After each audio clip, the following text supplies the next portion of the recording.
Good afternoon. मेरी आवाज आ रही है? All clear?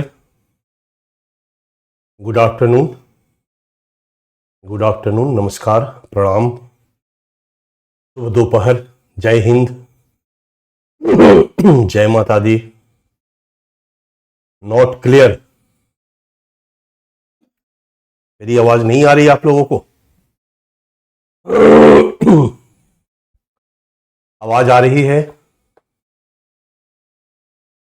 शुभ दोपहर, गुड आफ्टरनून, राधे राधे, जय श्री राम, वालेकुम अस्सलाम।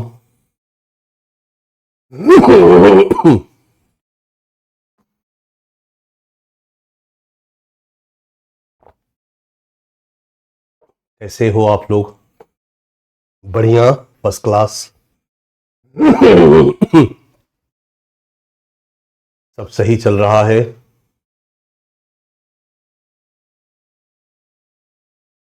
चलिए हम लोग क्लास शुरू करते हैं बच्चा। थोड़ी सी खांसी दिख रही है।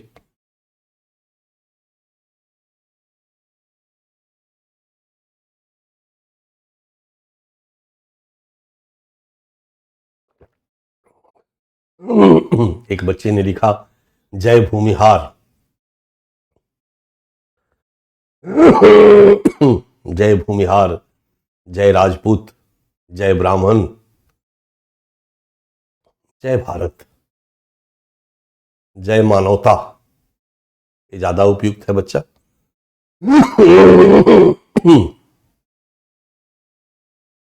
ठीक है, चलिए हम लोग क्लास शुरू करते हैं।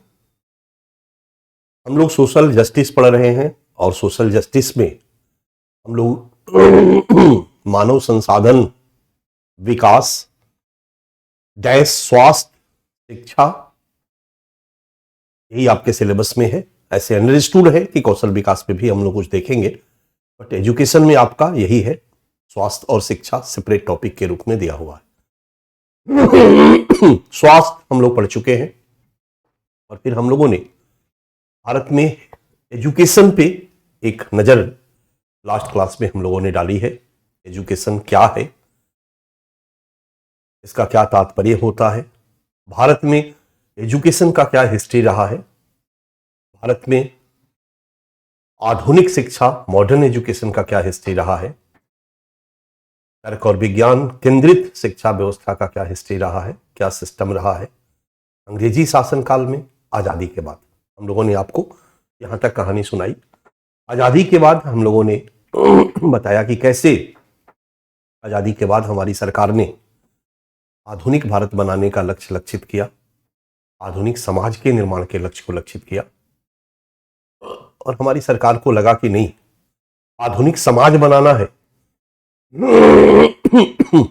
तो केवल सरकार के प्रयास से नहीं होगा। सरकार का तमाम प्रयास तभी सफल होगा जब लोगों की सोच भी तार्किक और वैज्ञानिक हो, और लोगों की सोच तार्किक और वैज्ञानिक तभी होगी जब आधुनिक शिक्षा का प्रचार प्रसार किया जाए। तो हमारी सरकार ने भी आधुनिक शिक्षा को आधुनिकीकरण के सहगामी प्रक्रिया के रूप में स्वीकार किया। हमारी सरकार को लगा कि आधुनिक शिक्षा लोगों को प्रदान करके ही एक आधुनिक समाज के निर्माण को संभव बनाया जा सकता है, और आजादी के बाद से ही आधुनिक शिक्षा एक लोकतांत्रिक राज्य, एक लोक कल्याणकारी राज्य का एक लक्ष्य बन गया।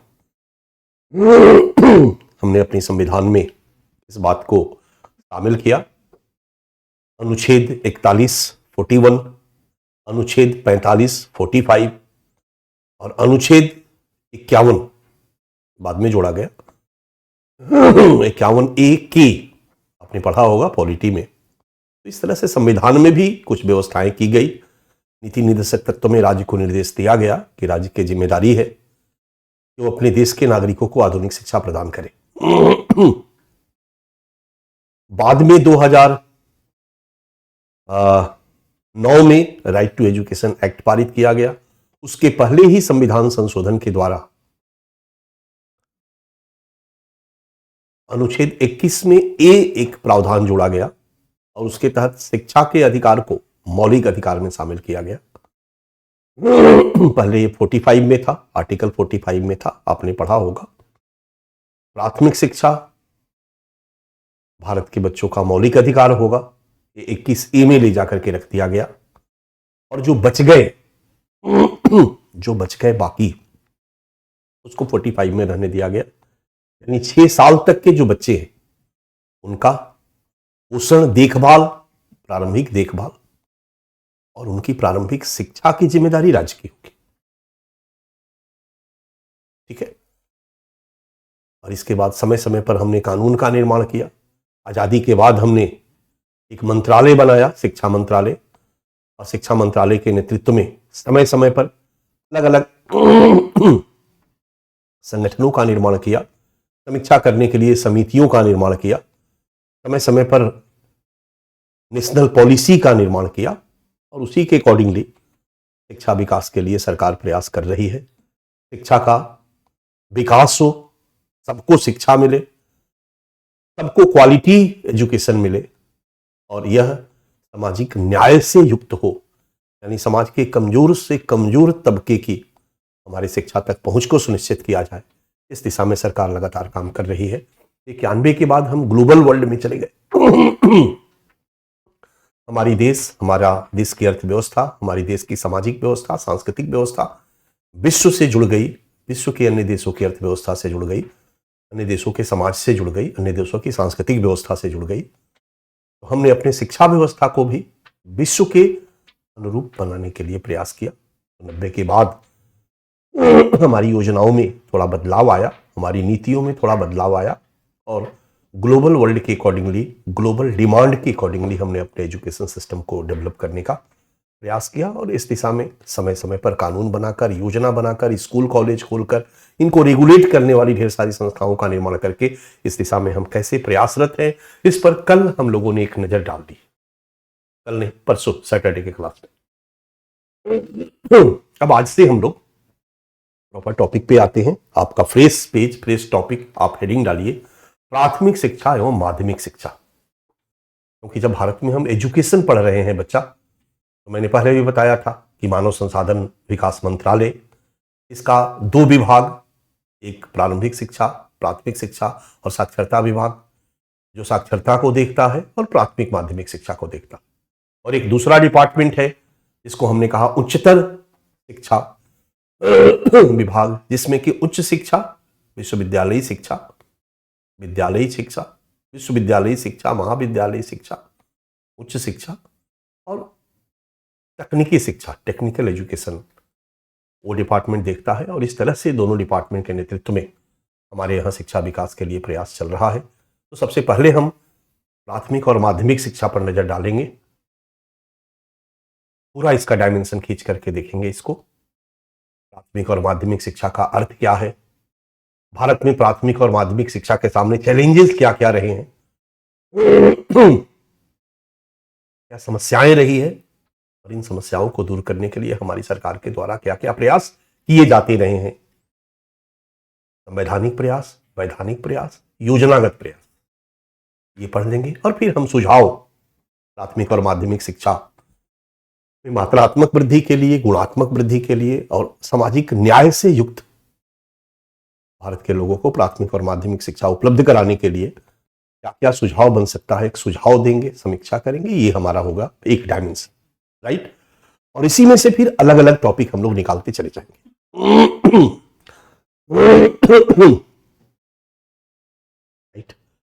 अगर हम लोग नीतिगत प्रयास करते हैं, पढ़ते हैं बच्चा, तो पुरानी वाली national policy of education for education पर क्वेश्चन नहीं पूछेगा, लेकिन 2020 में जो राष्ट्रीय शिक्षा नीति बनाई गई है उस पर प्रश्न पूछा जा सकता है। तो उस पर हम लोग एक अलग टॉपिक बना करके देख लेंगे। उसी तरह से वैधानिक संवैधानिक प्रयास की हम बात करते हैं तो सारे संवैधानिक और वैधानिक प्रयास नहीं पूछे जाएंगे, but right to education act 2009 के बारे में हमको थोड़ा जानना चाहिए। हालांकि 2009 थोड़ा पुराना हो चुका है, बट एक नजर हम डालेंगे पीडीएफ के माध्यम से, एक सेपरेट टॉपिक के रूप में हम बना देंगे इसको। योजनागत प्रयास की यदि बारी आए, बहुत सारी योजनाएं चल रही है प्राथमिक और माध्यमिक शिक्षा के विकास के लिए।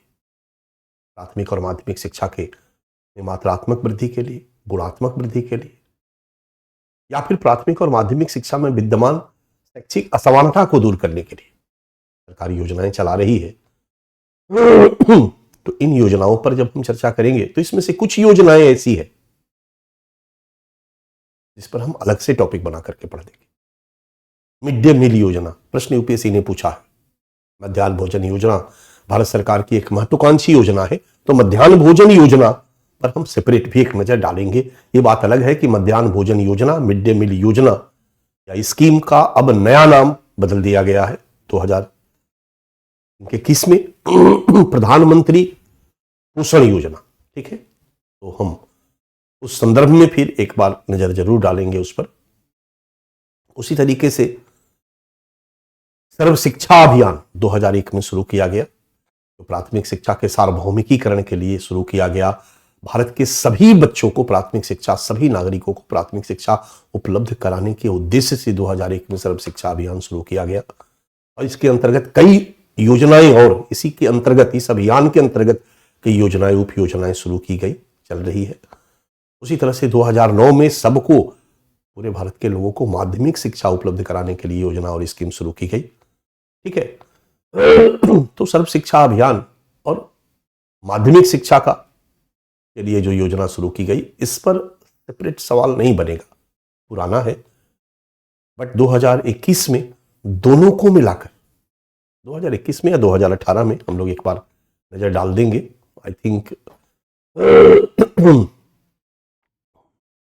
मेरे ख्याल से 2018 में ही, क्योंकि 18 में आया, 2021 में समग्र शिक्षा अभियान 2.0 आ गया।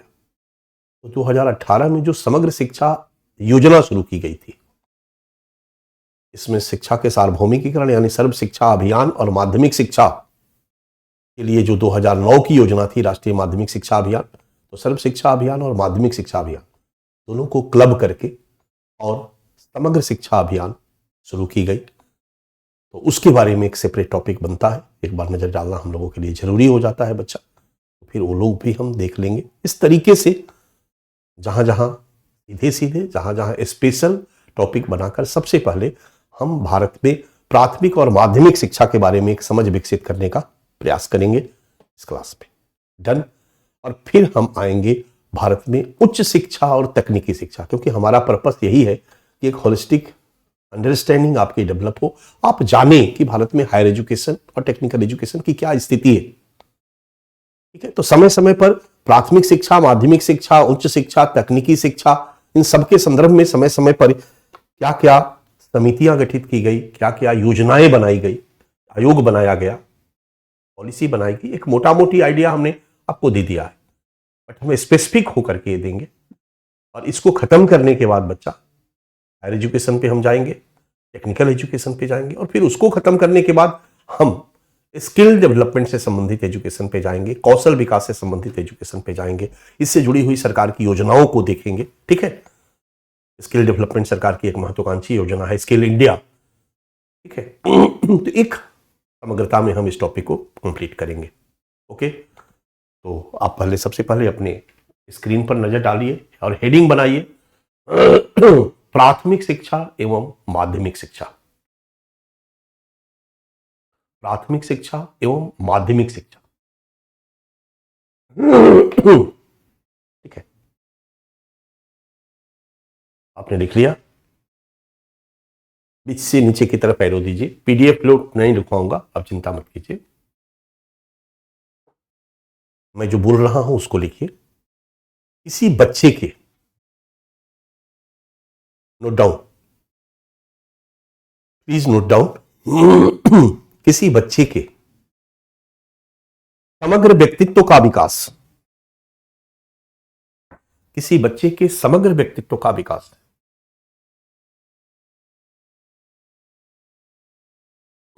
एवं आधुनिक भारत के निर्माण के आधुनिक भारत के निर्माण के लक्ष्य को प्राप्त करने के लिए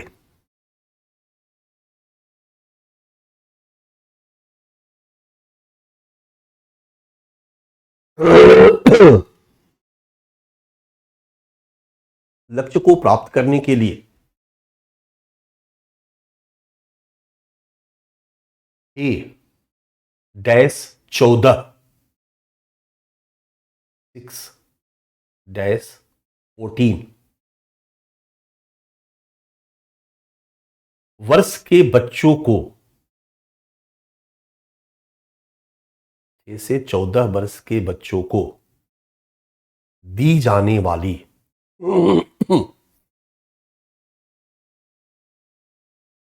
आधुनिक शिक्षा को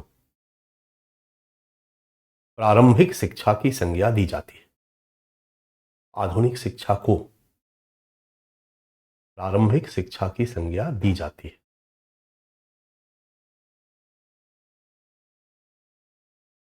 लिख दिया आपने, फुल स्टॉप।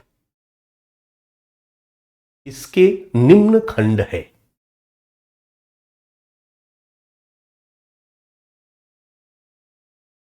अब हमने शब्द दिया, ध्यान देना, प्रारंभिक शिक्षा, क्योंकि बड़ा कंफ्यूजन होता है। आप जिस तरीके से पढ़ते आए हो, हम जिस तरीके से पढ़ते आए हैं, आपके गांव में एक प्राथमिक विद्यालय होता है, लेकिन आपके गांव में एक मध्य विद्यालय भी होता है।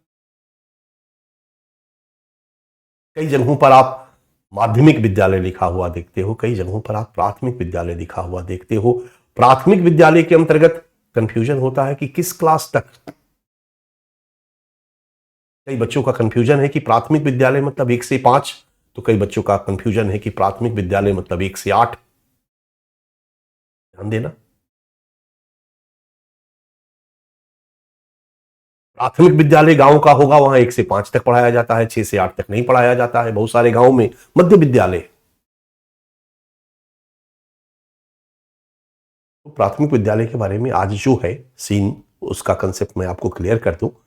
अगर हम इसे 14 वर्ष के बच्चों को, हमारे यहां राइट टू एजुकेशन एक्ट 2009 जब बनाया गया, तो 6 से 14 वर्ष के बच्चों को प्राथमिक शिक्षा देना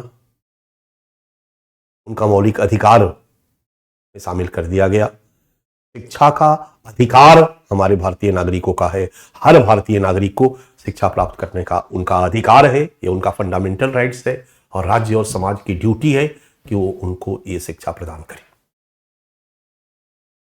अब प्राथमिक शिक्षा प्रदान करें मतलब किस क्लास तक की शिक्षा? तो 6 से 14 वर्ष के बच्चे किस क्लास तक की शिक्षा ग्रहण कर सकते हैं? बड़ा क्लियर है बच्चा, 6 से 14 साल में आप 10th नहीं कर सकते। कई लोग अब मिलेंगे, कई लोगों का एज 14 साल है, 14 साल में 10th पास कर गए। बात मेरी समझ में आ रही है? तो लोगों को लगता है कि 6 से 14 प्राथमिक शिक्षा मतलब 10th तक की शिक्षा नहीं। 6 से 14 का मतलब क्लास 1 से क्लास 8 तक की शिक्षा। ये आपका फंडामेंटल राइट से आपको याद रखना होगा कि आपका मौलिक अधिकार है कि क्लास 1 से क्लास 8 तक शिक्षा प्रदान करना राज्य की जिम्मेदारी है, सरकार की जिम्मेदारी है, समाज की जिम्मेदारी है। ये आपका अधिकार है।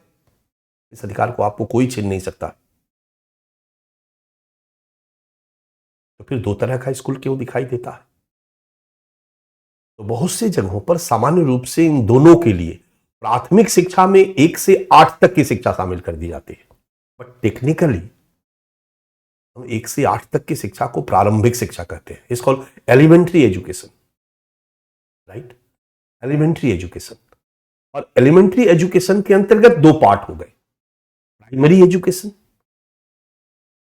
और upper primary education, not pre primary. ध्यान देना, प्राइमरी एजुकेशन मतलब क्लास 1 to 5 और अपर प्राइमरी एजुकेशन मतलब क्लास 6 से 8। तो 6ठा पढ़ो, 7वां पढ़ो, 8वां पढ़ो, 3 साल तक आप अपर प्राइमरी स्कूल में पढ़ते हो। बट दोनों प्राइमरी एजुकेशन, दोनों प्राथमिक शिक्षा, प्राइमरी और अपर प्राइमरी। प्राइमरी बोले तो क्लास 1 to 5 यानी 5 साल तक आप प्राइमरी पढ़ते हो और 3 साल तक आप अपर प्राइमरी पढ़ते हो। 8 साल का एजुकेशन होता है, राइट? और क्लास 1 में आप आते हो 6 वर्ष के होने के बाद। तो 6 वर्ष और 8 वर्ष, 8 और 6 14 वर्ष। तो 6 से 14 वर्ष के बच्चों को दी जाने वाली शिक्षा यानी आपको 6 बरस से 14 बरस तक की जो शिक्षा है वो आपका फंडामेंटल राइट्स है। ये बात आपके दिमाग में बैठा होना चाहिए। प्रश्न है कि क्या 6 से पहले नहीं पढ़ते हैं? हम पढ़ते हैं। आजकल तो टेक्निकली देखोगे तो उसके पहले हम 4 साल पढ़ते हैं। मार्केट इकोनॉमी ने उसके पहले की पढ़ाई को भी 4 साल कर दिया। हम अपने यहां गांवों में पुराने जमाने में उसके पहले हम केवल 1 साल पढ़ते थे। जब बच्चा क्लास उम्र 5 साल का होता था तो 5 साल की उम्र में उसे पहली बार स्कूल भेजा जाता था। और पहली बार स्कूल भेजना मतलब बच्चा क्लास, स्कूल बच्चा क्लास। और हमारे समय में उनके लिए एक पुस्तक होता था, बच्चा ध्यान दो, मनोहर पोथी, यूपी बिहार में काफी प्रचलित पुस्तक था। माला ला, ताला ला, राम घर जा, बेसिक जो चीजें होती है। और बच्चा क्लास पढ़ने के बाद जब बच्चा 6 वर्ष का होता था तो 6 वर्ष में उसको स्कूल में एडमिशन कराया जाता था, प्राथमिक विद्यालय में एडमिशन कराया जाता था। क्लास 1 से वो अपनी पढ़ाई शुरू करता था, 1 साल बच्चा क्लास पढ़ने के बाद।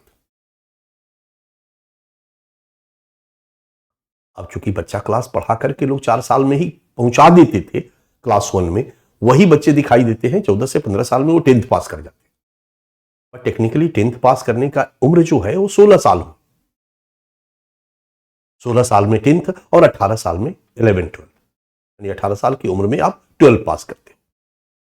तो एलिमेंट्री एजुकेशन, प्रारंभिक शिक्षा, 2 पार्ट हो गए, प्राइमरी एजुकेशन और 1 से 5 तक, और अपर प्राइमरी एजुकेशन क्लास 6 से 8 तक। और उसके पहले जो पढ़ते हैं, तो जब शहर में आया, सरकारी स्कूल के साथ प्राइवेट स्कूल खोला बच्चा लोग, तो आपने देखा होगा कि लोअर केजी और अपर केजी 2 क्लास पहले हो गए। यानी पहले बच्चा 1 साल लोअर केजी में पढ़ेगा, 1 साल अपर केजी में पढ़ेगा, और फिर जाकर के क्लास 1 में उसका एडमिशन होगा। तो 2 साल पहले चला गया, यानी प्राइमरी के पहले। ये पहले प्री प्राइमरी स्कूल हुआ करता था, ये प्री प्राइमरी क्लास है, लोअर केजी अपर केजी। और कई लोगों ने, प्राइवेट सेक्टर ने इस तरह का स्कूल खोल करके पैसा कमाना शुरू कर दिया। फिर प्राइवेट सेक्टर के दिमाग में आया कि 1 साल और गार्जियन से फीस लिया जा सकता है, क्योंकि फैमिली चाइल्ड सेंट्रिक होती जा रही थी। इसलिए प्राइवेट सेक्टर ने इसमें 1 साल और जोड़ दिया। प्राइवेट सेक्टर ने इसमें 1 साल और जोड़ दिया। लोअर केजी और अपर केजी में घुसने के पहले एक नर्सरी का क्लास हो गया। So you will give 1 year for nursery and 2 years for lower KG and upper KG. ये जो 3 साल है बच्चा, ये 3 साल आप देते हो और तब जाकर के क्लास 1 में आपका एडमिशन होता है। डन। 3 साल फीस आपका और बढ़ गया, स्कूल को मिलने लगा। फिर स्कूल वालों ने सोचा कि कुछ और कमाया जाए, किसी और के दिमाग में आइडिया आया होगा। मार्केट इकोनॉमी आ चुका था आफ्टर ग्लोबलाइजेशन, तो हुआ कि नर्सरी के पहले भी बच्चों को पढ़ाया जाए। क्या किया जाएगा, इस पर भी कुछ कमाया जा सकता है। एक आदमी आया और एक स्कूल खोल दिया, उसका नाम नर्सरी नहीं रखा, play school. Play school, play school, यानी बच्चा जैसे ही 2-2.5 साल का हुआ, अभी ठीक से वो सुसु भी नहीं करने आता है उसको, और माँ बाप ने उसको प्ले स्कूल में भेजना शुरू कर दिया। कहीं ना कहीं इसके पीछे समाज वैज्ञानिकों की सोच है कि माँ बाप भी व्यस्त होते जा रहे थे, जॉब करने वाले होते जा रहे थे, कहीं ना कहीं अब ढेर सारे बच्चों का झेलना उनके बस में नहीं था, तो चलो 2-2.5 साल में पैसा है तो अब स्कूल भेजो, दिन भर उधर ही रहेगा। प्ले स्कूल, मार्केट इकोनॉमी ने प्ले स्कूल पर भी संतुष्टि नहीं हुई। यानी आपका बच्चा पैदा हुआ, आज के डेट में दिल्ली में कई ऐसे हॉस्पिटल हैं जिनके साथ हमारे प्ले स्कूल वाले ने टाई अप बना रखा है, फिट, कई ऐसे हैं। हमारा बेटा जब हॉस्पिटल से, मेरी पत्नी आई, बेटा अभी 10 दिन का भी नहीं हुआ था कि कई प्ले स्कूल वाले हमारे घर में हाजिर हो गए, या अभी से ही एडमिशन ले लीजिए, तो 3 साल बाद जो फीस में हमारा 20% का ग्रोथ होगा, आज के ही फीस पर आपको आपके बच्चे को पढ़ाया जाए, अगर अभी ही रजिस्ट्रेशन आप करवा लेते हैं। सोचो, इस तरह की मार्केटिंग चल रही है। ये मार्केट इकोनॉमी का प्रभाव था। मार्केट इकोनॉमी ने 2 साल में भी उसको संतुष्टि नहीं हुई। उसके बाद क्रेच और किंडरगार्टन जैसे कंसेप्ट आ गए कि बच्चा पैदा लिया, अब छोड़ दो उसको, वही लोग पाल पोसेगा। ज्यादातर जॉब करने वाली जो महिलाएं हैं, बच्चा होता है, बच्चा को वहीं पर क्रेच में छोड़ करके चली जाती है नौकरी करने, उधर से आती है 8 घंटा बच्चा वहीं रहता है, सारी सुविधाएं उसमें है।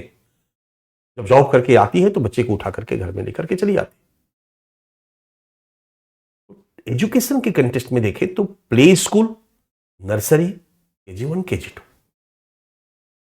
अब प्ले स्कूल को हटा दो, टेक्निकली 3 साल, ठीक है, यानी 6 वर्ष की अवस्था में वो क्लास 1 में एडमिशन लेगा तो 6 के पहले 3 से 6 तक 3 साल भी उसको और पढ़ना पड़ेगा। इसको प्री प्राइमरी, इसको प्री प्राइमरी एजुकेशन, इसको pre primary education. Right to education act में प्री प्राइमरी एजुकेशन को आपका फंडामेंटल राइट्स नहीं बनाया गया, उसको आर्टिकल 45 में रखा गया। याद होगा अगर आपने कॉन्स्टिट्यूशन पढ़ा होगा तो आर्टिकल 45 में प्रोविजन दिया हुआ है 1 से लेकर के 14 वर्ष के बच्चों को ला करके 21A में जोड़ दिया गया, उनका मौलिक अधिकार होगा। और आर्टिकल 45 में कह दिया गया कि जन्म से लेकर के बाल्यावस्था देख रेख, बाल्यावस्था देख रेख और जो उनकी प्रारंभिक शिक्षा है ये राज्य की जिम्मेदारी होगी दान करना। मौलिक अधिकार नहीं बट राज्य की जिम्मेदारी होगी। इसलिए सरकार अब इस दिशा में सोचने लगी और जो नई हमारी एजुकेशन पॉलिसी बनाई गई उसमें रखा गया कि नहीं, अब 6 से 14 ही नहीं, 3 साल वो भी शामिल हो। इसलिए आपका पहले जो था बच्चा,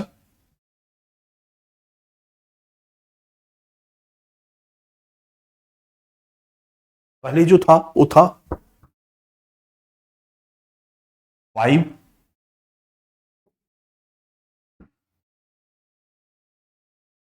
साल +3 +2 +2, याद है 1 से 5 तक, फिर 8वां तक, 9, 10th, 11, 12।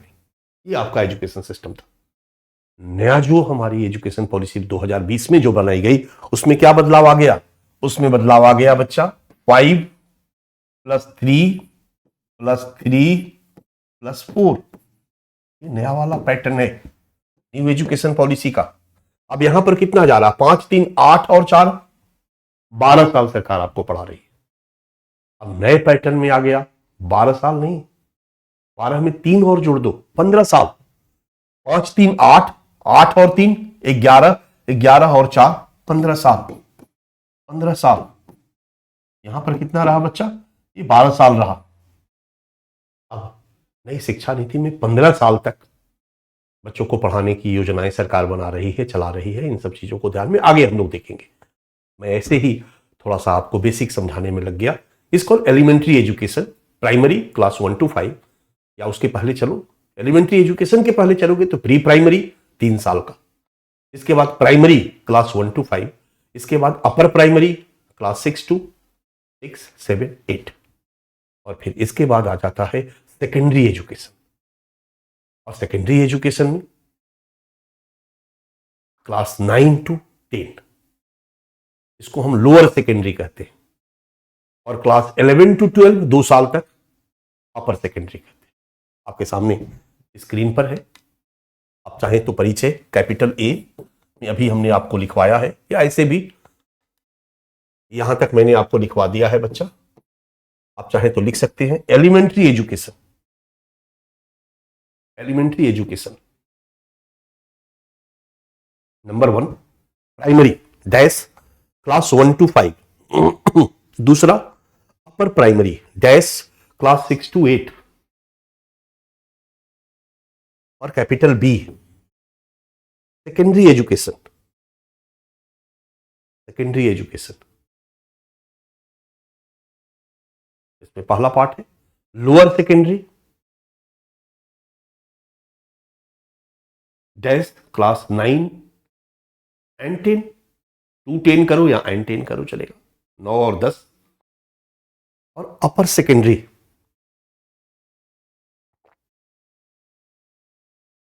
अपर सेकेंडरी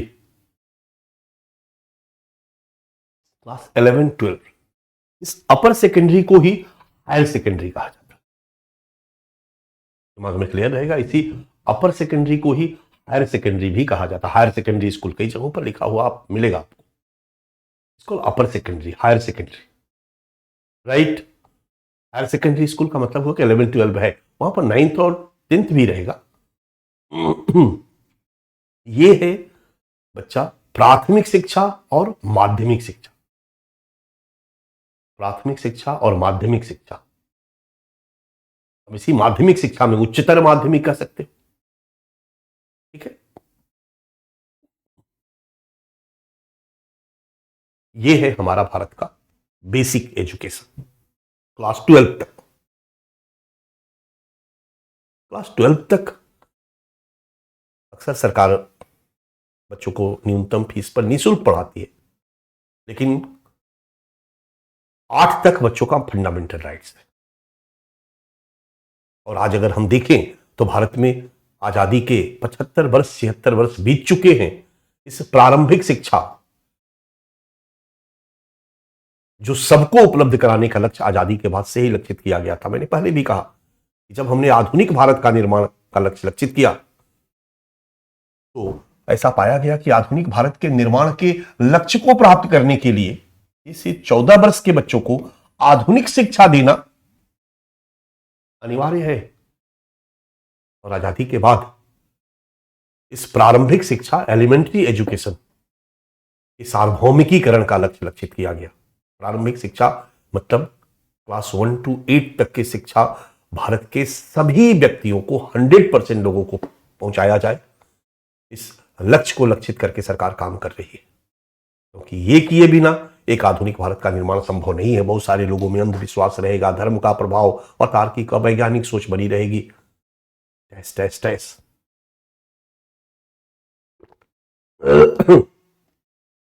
अब हम देखते हैं कि आज के डेट में क्या स्थिति है। तो हमें आंकड़े बहुत ज्यादा बताने की जरूरत नहीं है, हम एक हेडिंग डाल सकते हैं, कैपिटल बी।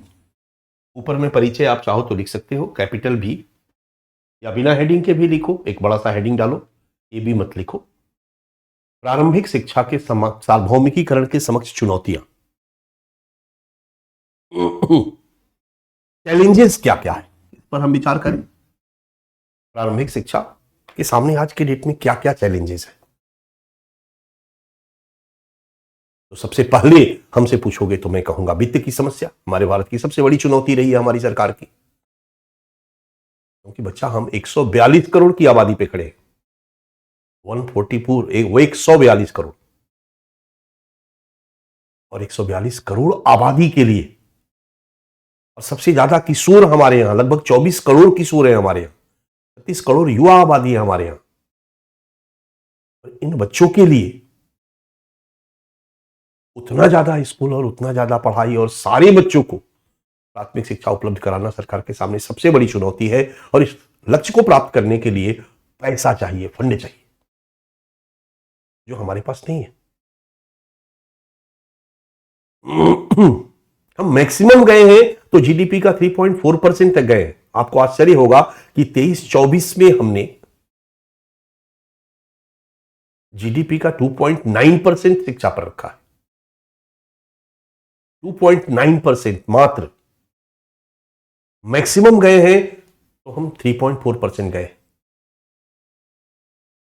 23-24 के बजट में 2.9% हमने जीडीपी का एजुकेशन पे एलोकेट किया। विश्व औसत 4.9% है। पूरे विश्व का एवरेज मिलाया जाए, गरीब अफ्रीकन कंट्री से लेकर के विकसित देशों तक का लक्ष्य, तो टोटल विश्व के जीडीपी का 4.9% एजुकेशन में खर्च किया जाता है। और जब हमने 2020 में अपनी नई एजुकेशन पॉलिसी बनाई तो उस पॉलिसी में भी हमने लक्ष्य लक्षित किया कि हमें जीडीपी का 6% एजुकेशन पे खर्च करना है, तभी भारत के सभी लोगों को आधुनिक शिक्षा प्रदान की जा सकती है।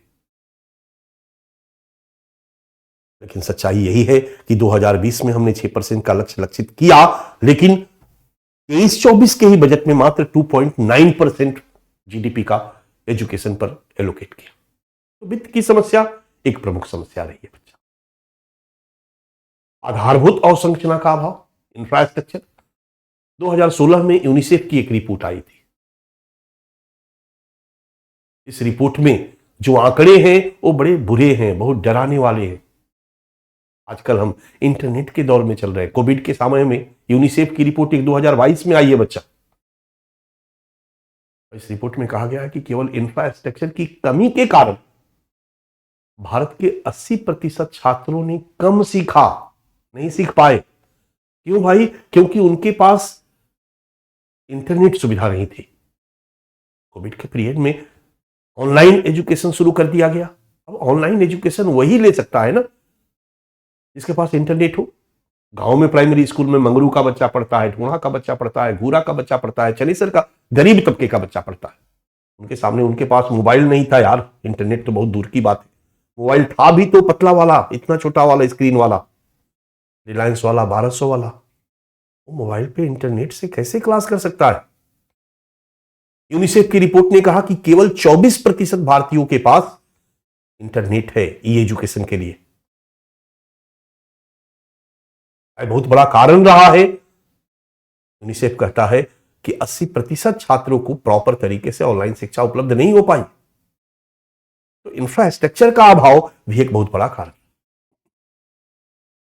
क्वालिटी एजुकेशन, आनंद फानंद में हमने ढेर सारी जगहों पर स्कूल तो खोलना शुरू कर दिया, लेकिन आज भी हम अपने सभी आबादी के बच्चों के लिए, सभी बच्चों के लिए स्कूल उपलब्ध नहीं करा पाए। पहला पॉइंट। दूसरा पॉइंट कि अगर स्कूल उपलब्ध कराए भी हैं तो उनमें शिक्षक नहीं है। 12 लाख शिक्षक के पद खाली है। प्राथमिक शिक्षा हम लोग शिक्षा मित्र के हवाले कर चुके हैं। लगभग 1.25 लाख स्कूल में केवल एक टीचर है। 1.25 लाख स्कूल में केवल एक टीचर है। बच्चा समझ में आ रहा मेरी बात? तो ये एक प्रमुख समस्या है, क्वालिटी एजुकेशन। अब सरकार काफी गंभीर हुई है। नई शिक्षा नीति के बाद खास करके जो सतत विकास लक्ष्य है यूनाइटेड नेशन के द्वारा निर्धारित, उस लक्ष्य को केंद्र में रख करके नीति आयोग के परामर्श से जब हमारी सरकार काम कर रही है तो इन सब चीजों के प्रति सरकार गंभीर हुई है। फिर भी अलग अलग राज्य सरकारों का इंटरेस्ट है। अभी आपने देखा होगा कि बिहार में बीएड के लोगों को प्राइमरी स्कूल का शिक्षक के रूप में बहाल कर दिया गया। सुप्रीम कोर्ट ने रोक लगा दी। 1 अगस्त 2023 को, आई रिपीट, 1 अगस्त 2023 को सुप्रीम कोर्ट ने एक डिसीजन दिया जिसमें उसने स्पष्ट किया कि बीएड के डिग्री को प्राथमिक शिक्षा के देने के लिए अर्हता नहीं माना जाएगा। अगर कोई बच्चा बीएड की डिग्री लेकर प्राथमिक शिक्षा प्राप्त में शिक्षक बन गया है तो उसकी नौकरी जाएगी। बीएड करने वालों को भी टेट पास करना अनिवार्य होगा, टीचर एलिजिबिलिटी टेस्ट पास करना अनिवार्य होगा, या central teacher eligibility test CTET pass करना जरूरी होगा। आप लोगों को भी ये चीजें जानकारी होगी। बिहार सरकार ने कई लोगों को नौकरी पर रख लिया है। हालांकि सुप्रीम कोर्ट ने हाल में कुछ 2024 में, अभी जनवरी महीने में सुप्रीम कोर्ट ने कुछ राहत दी है, लेकिन बड़ा क्लियर है। का मतलब है कि चलो भाई आपको समय दिया जाएगा कि इतने दिन में आप टेट को पास करो, बट बिना टेट को पास किए हुए, बिना सी टेट को पास किए हुए आप प्राइमरी स्कूल के शिक्षक नहीं बन सकते हो। तो सोचो अभी भी ये हाल है। उत्तराखंड का केस अभी सुप्रीम कोर्ट में आया। कई जगहों पर सरकार इस तरह का काम कर रही है।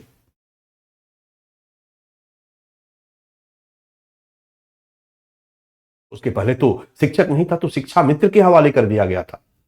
शिक्षा मित्र ही जाके प्राइमरी स्कूल में कुछ भी पढ़ाते थे। अरे भाई, प्राइमरी स्कूल बेस है, बुनियाद है बच्चों का, ये भविष्य है देश के। और बुनियादी स्तर पे ही यदि गड़बड़ियां हो गई तो फिर कैसे होगा? यहां पर तो सबसे ज्यादा संवेदनशील समाज, परिवार और सरकार को होना चाहिए। तो quality education is important factor. और ऊपर से जो शिक्षक आते हैं वो जनगणना आदि कार्यों में लगा दिए जाते हैं। जनगणना में भी टीचर को ही लगाया जाएगा। एक तो टीचर कम है, ऊपर से टीचर को अन्य कार्यों में लगा दिया गया, चुनाव आदि में, तो फिर उनको कहां मौका मिलेगा पढ़ाने का? ये समस्याएं आप समझ सकते हो। भारत में छात्र शिक्षक अनुपात अभी भी बहुत कम है। हम लोगों ने जो नई शिक्षा नीति बनाई, बच्चा या राइट टू एजुकेशन में हमने लक्ष्य रखा 30:1 और 35:1।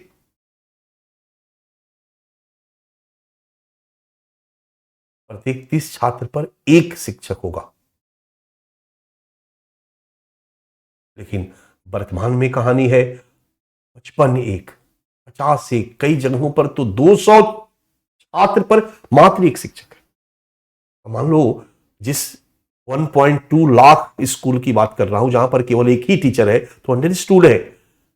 ऐसे भी प्राइमरी स्कूल उसमें होंगे जहां पर 200 बच्चे होंगे, और 200 बच्चे होंगे, 250 बच्चे होंगे और एक ही शिक्षक है, मतलब 200 पर एक शिक्षक। शिक्षक है भी तो ट्रेंड नहीं है। ट्रेंड की तो बात अब उठ रही है।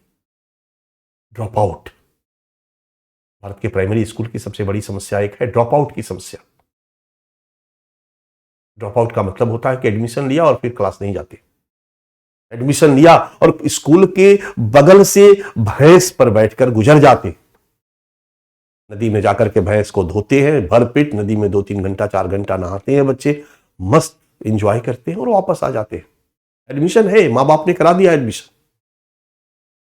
Thanks to mid day meal योजना बच्चा भी वर्तमान में भी लगभग 40% ड्रॉप आउट है। इधर कुछ सरकार के आंकड़े आए हैं जिसमें दिखाया जा रहा है कि ड्रॉप आउट काफी हद तक कम हुआ है, लेकिन मिड डे मील योजना के पहले तो 70% ड्रॉप आउट था। यानी 100 बच्चों का एडमिशन प्राइमरी स्कूल में कराया जाता था और 100 में से 70 बच्चे पूरा प्राइमरी की पढ़ाई नहीं पढ़ते थे। कोई पहले में दूसरे क्लास में ड्रॉप आउट कर गया, कोई तीसरे क्लास में ड्रॉप आउट कर गया, कोई चौथे क्लास में छोड़ दिया। इसको ड्रॉप आउट, ये बहुत बड़ी समस्या है। और आपने पढ़ा होगा कि मध्याह्न भोजन योजना का जो मेन उद्देश्य था वो यही था कि कम से कम भोजन के लालच में बच्चे स्कूल आते रहें और किसी भी तरीके से प्राइमरी पढ़ाई पढ़ दें।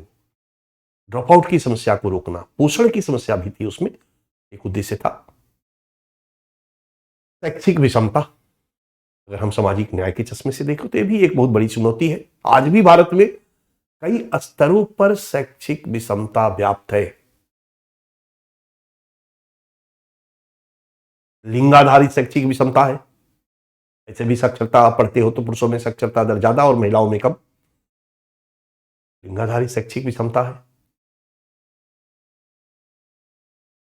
जातीय आधार पर शैक्षिक विषमता है। ऊंची जाति के बच्चे शिक्षित हैं निम्न जातियों की तुलना में।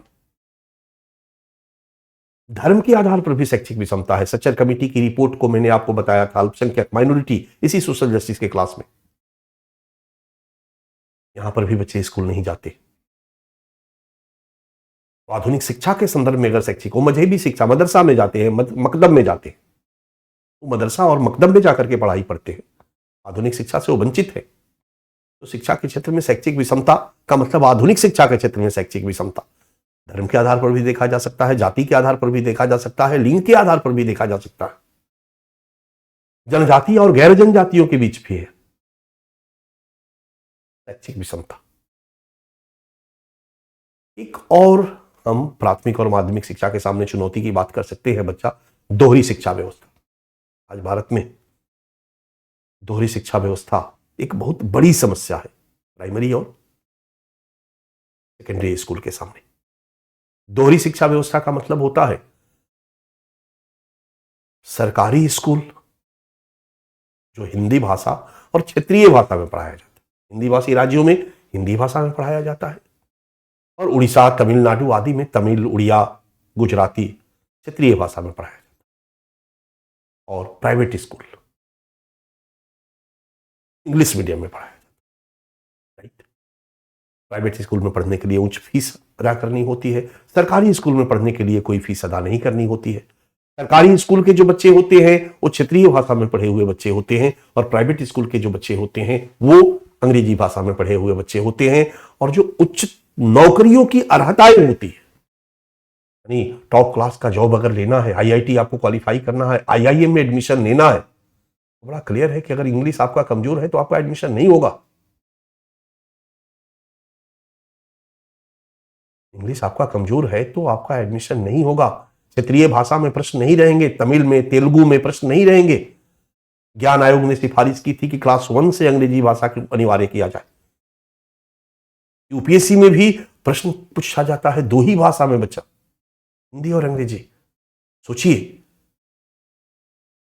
जब सीसेट की बात आई थी कंप्रीहेंशन की बात आई थी तो सीसेट में आपका 30-32 प्रश्न कंप्रीहेंशन से होता है, और कंप्रीहेंशन दो ही भाषा में आता है, या तो इंग्लिश में आता है और नहीं तो हिंदी में आता है। प्राइवेट स्कूल के इंग्लिश मीडियम के बच्चे इंग्लिश के कंप्रीहेंशन को पढ़ करके बड़ी आसानी से उत्तर दे देते हैं। कंप्रीहेंशन इंग्लिश में बनाया जाता है। सीसेट आंदोलन में बच्चों की एक प्रमुख मांग थी कि हिंदी का कंप्रीहेंशन अलग से हिंदी में बनाया जाए। उस समय तो सीसेट हटाने की ही मांग थी, तब जाके सीसेट को क्वालिफाइंग किया गया। लेकिन इंग्लिश में कंप्रीहेंशन बनाया जाता है, रीडिंग कंप्रीहेंशन, और उसका गूगल ट्रांसलेशन हिंदी में कर दिया जाता है। जब गूगल ट्रांसलेशन किया जाता है तो बहुत जटिल हो जाता है। अब गूगल ट्रांसलेशन हिंदी माध्यम के बच्चों को मिलता है,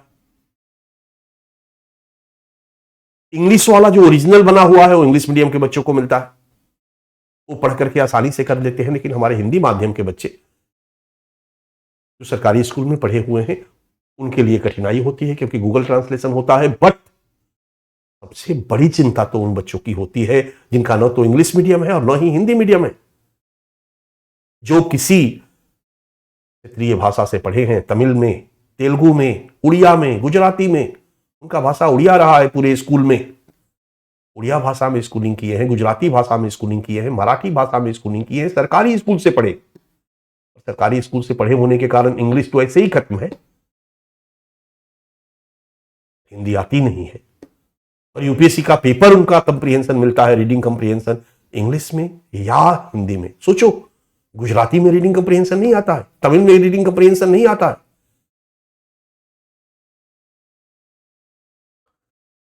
ये जो सरकारी स्कूल बनाम प्राइवेट स्कूल और टॉप जितने भी जॉब है उनकी जो एलिजिबिलिटी है वो अंग्रेजी माध्यम के स्कूल को ध्यान में रखकर, अंग्रेजी माध्यम न कहकर बेटर है कि हम कहें प्राइवेट स्कूल के माध्यम को ध्यान में रख करके बनाई गई है, उनके पाठ्यक्रम को ध्यान में रख करके बनाई जाती है। परिणामतः प्राइवेट स्कूल में पढ़ने वाले बच्चों के लिए इन परीक्षाओं में क्वालिफाई करना आसान हो जाता है, और सरकारी स्कूल में पढ़ने वाले बच्चों के लिए चुनौतीपूर्ण हो जाता है। इसलिए भारत के एजुकेशन सिस्टम को जब हम क्रिटिसाइज करते हैं तो सबसे बड़ा क्रिटिसिज्म है दोहरी शिक्षा व्यवस्था।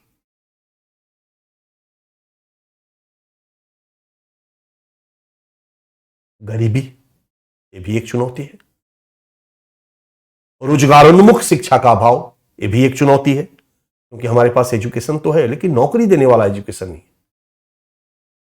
हमारा एजुकेशन सिस्टम ऐसा होता जहां 9th के बाद ही बच्चा 2 साल की पढ़ाई पढ़ता, और 9th 10th यानी 8th बेसिक सब पढ़ाई, और 8th के बाद 9th 10th में वो 9th 10th न पढ़कर कुछ स्किल डेवलपमेंट की पढ़ाई पढ़ता, वेल्डिंग करना सीखता, मोबाइल बनाना सीखता, टीपी बनाना सीखता।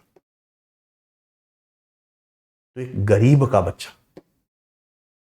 प्रोफेसर बनने की आकांक्षा नहीं रखता है। गरीब बस चाहता है कि हमारा बच्चा इज्जत के साथ 15-20 हजार रुपया कमा ले। अगर वो मोबाइल बनाना सीख लिया तो आराम से 10-15 हजार रुपया कमा लेगा। फिर वैसा बीए कराने का क्या फायदा जहां पर उसको नौकरी ही नहीं मिलने वाली है। हम तो उतना ही बीए कराए ना जितना को नौकरी हमारे देश में देने की संभावना है।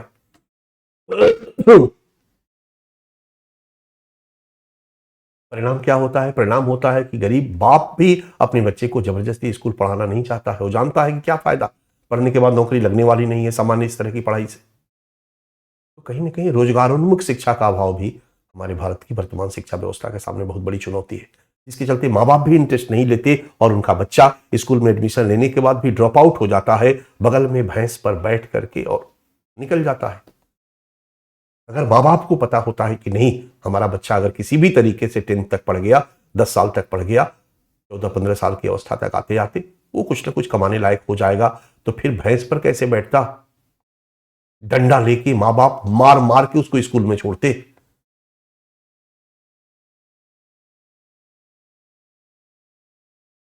ये भी एक चुनौती है।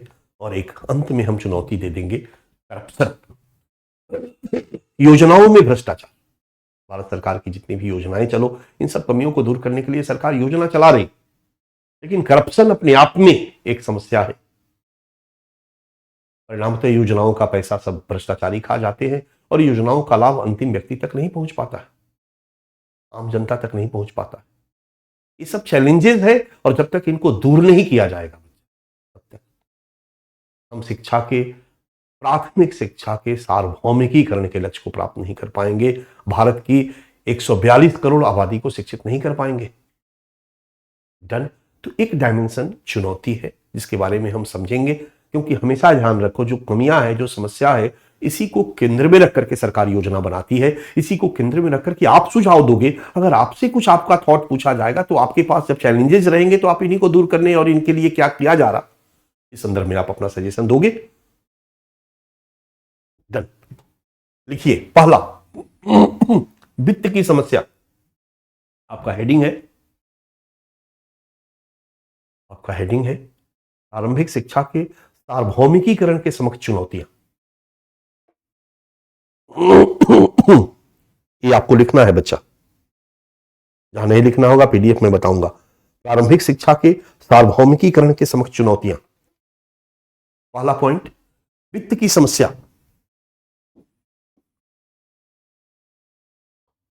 वित्त की समस्या।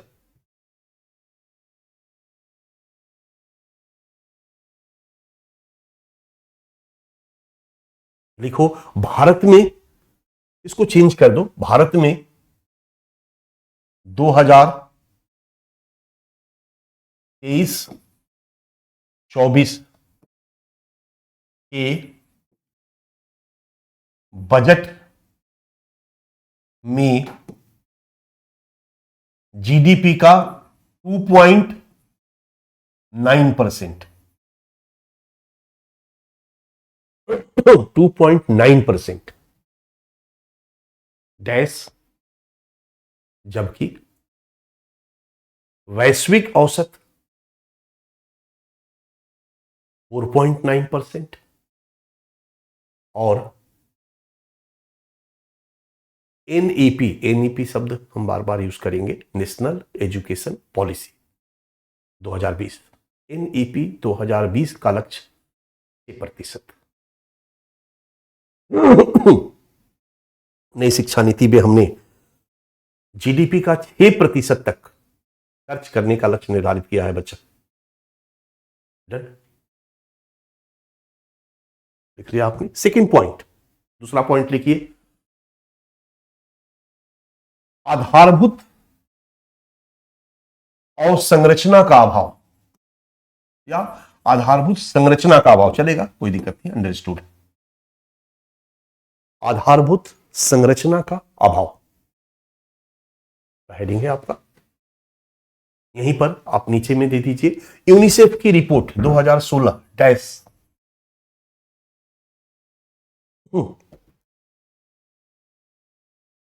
यूनिसेफ की रिपोर्ट 2016 डैश, 30% स्कूल में पेयजल नहीं। हम इसके अंतर्गत 5 सब पॉइंट बना दे बच्चा। 30% स्कूल में पेयजल नहीं, 31% स्कूल में लड़कियों के लिए शौचालय नहीं, 31% स्कूल में लड़कियों के लिए शौचालय नहीं। 3 नंबर पॉइंट, 1800 से अधिक स्कूल टेंट में या पेड़ के नीचे संचालित। 1800 से अधिक स्कूल टेंट में या पेड़ के नीचे संचालित।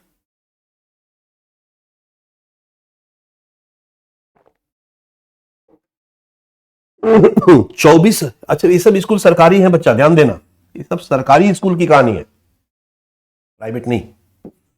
24,000 स्कूल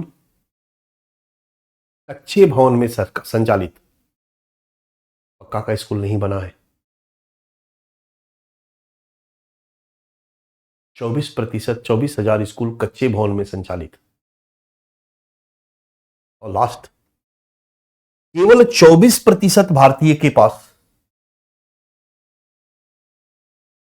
केवल 24% भारतीय के पास ई शिक्षा के लिए इंटरनेट उपलब्ध। ई शिक्षा के लिए इंटरनेट उपलब्ध डैश, फलतः कोविड के काल में 80% छात्रों ने कम सीखा। कोविड के काल में 80% छात्रों ने कम सीखा। ब्रैकेट में यूनिसेफ 2022, यूनिसेफ 2022। डन।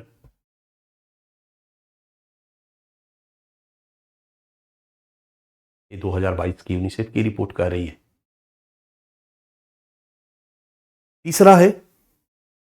तीसरा पॉइंट है गुणवत्तापूर्ण शिक्षा का अभाव। गुणवत्तापूर्ण शिक्षा का अभाव।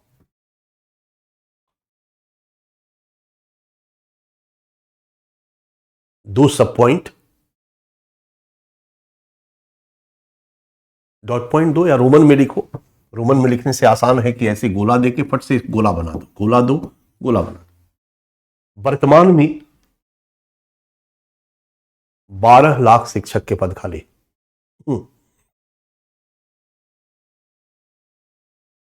वर्तमान में 12 लाख शिक्षक के पद खाली। और प्राथमिक शिक्षा, शिक्षा मित्र के हवाले। और प्राथमिक शिक्षा, शिक्षा मित्र समझते हो ना, शिक्षा मित्र बना बना के ऐसे ही बहाल करके किसी तरह चलाया जा रहा।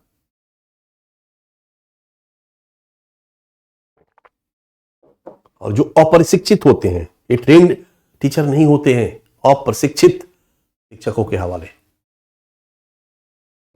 प्रारंभिक विद्यालयों के शिक्षक, प्रारंभिक विद्यालयों के शिक्षक चुनाव, जनगणना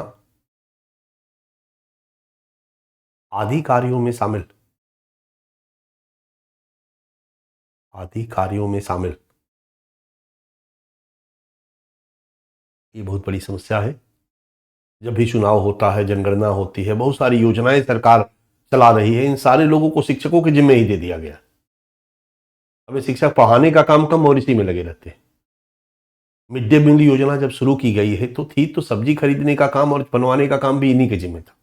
तो बाद में रसोईया वगैरह का प्रावधान किया गया, हम लोग पढ़ेंगे। एक तो अपनी संख्या कम, अब बाकी कामों में व्यस्त, तो क्या पढ़ाएंगे बच्चों को।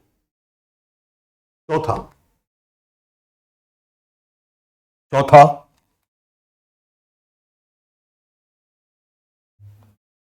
छात्र शिक्षक अनुपात अपर्याप्त।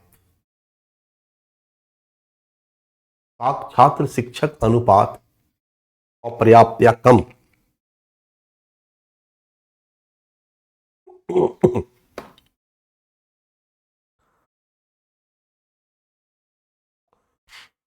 दो डॉट पॉइंट बना दो। वर्तमान में औसतन 55-1 और कहीं कहीं 201, ये हमारा अनुपात है। ब्रैकेट में दो, आरटीई का लक्ष्य 30-1/35। Right to education act, RTE act लिख दो। आरटीई एक्ट का लक्ष्य, आरटीई 2009 नहीं भी लिखोगे तो चलेगा। आरटीई एक्ट का लक्ष्य 30-1/35। दूसरा डॉट पॉइंट 1.2 लाख, मतलब 1,20,000। 1.2 लाख स्कूल में केवल एक शिक्षक, 1,20,000 ऐसे स्कूल हैं जिसमें केवल एक शिक्षक शामिल है। ये सभी यूनिसेफ की रिपोर्ट है बच्चा।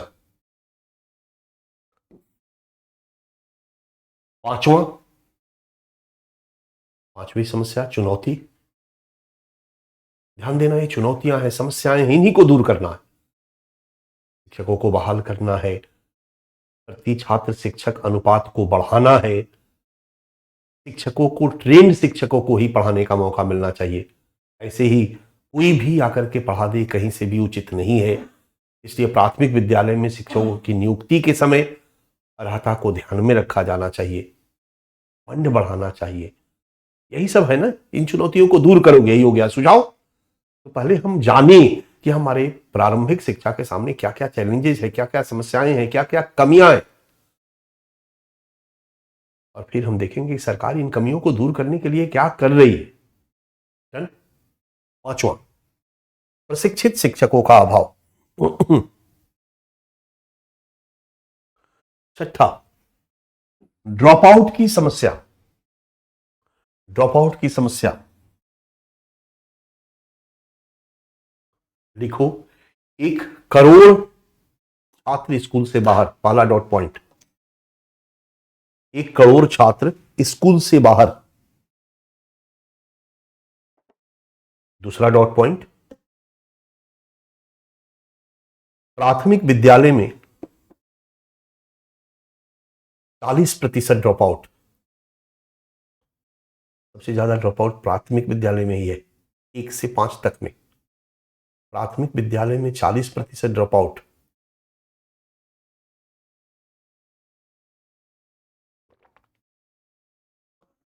और ब्रैकेट में दो, MDMY मिड डे मील योजना के पहले, मिड डे मील योजना 2001 में शुरू हुई, 95 में अलग नाम से थी, 2001 में आ गई मिड डे मील योजना। ठीक है, ये पहले 70% ड्रॉप आउट, 70% ड्रॉप आउट।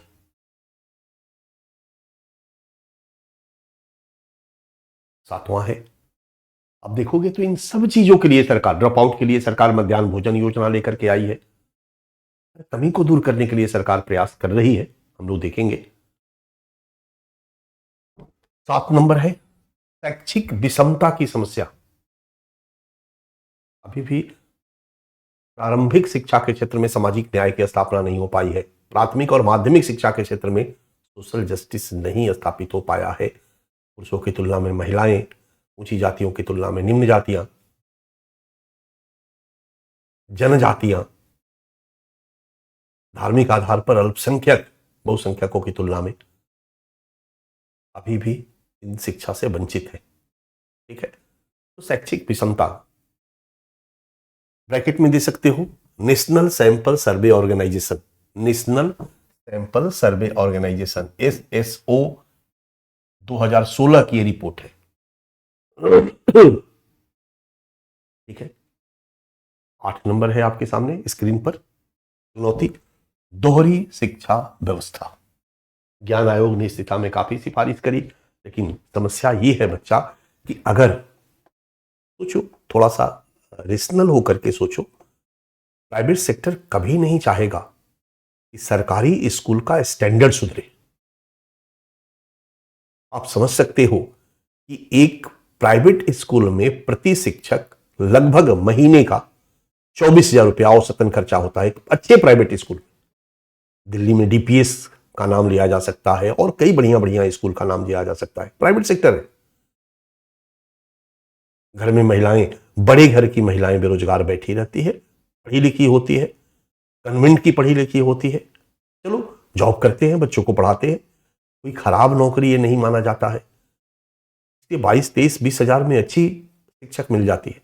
औसतन 24,000 रुपया प्रति शिक्षक खर्च करके ये प्राइवेट स्कूल बेस्ट एजुकेशन देते, सोचो। और हमारे सरकारी स्कूल में प्रति शिक्षक, मैंने एक आर्टिकल लिखा था इसी पर, तो मैंने इस डेटा को निकाला था कि DPS और यहाँ के जो टॉप स्कूल हैं दिल्ली के, प्रति शिक्षक 24,000 रुपया खर्च करते हैं प्रति माह। और दिल्ली का जो सरकारी स्कूल है प्रति शिक्षक लगभग 55,000 रुपया खर्च करता है प्रति माह, 54 से 55,000 रुपया। और 54 से 55,000 रुपया प्रति शिक्षक खर्च करने के बाद भी सरकारी स्कूल का एजुकेशन का लेवल प्राइवेट स्कूल से खराब है। कई कारण है, उस पर हम बाद में चर्चा आगे करेंगे, लेकिन बड़ा क्लियर है कि प्राइवेट स्कूल कभी नहीं चाहेगा कि सरकारी स्कूल का स्टैंडर्ड सुधरे। ज्ञान आयोग ने जब कहा सरकारी स्कूल में भी क्लास 1 से अंग्रेजी की पढ़ाई को कंपलसरी किया जाए, रोजगारोन्मुख शिक्षा दी जाए, ताकि माँ बाप बच्चे को पढ़ाने पर फोकस करें। बहुत सारे सुझाव ज्ञान आयोग ने दिए थे, बहुत सारी दिक्कतें हैं, बहुत सारी परेशानियां हैं। सरकार इस दिशा में बहुत कुछ कर रही है।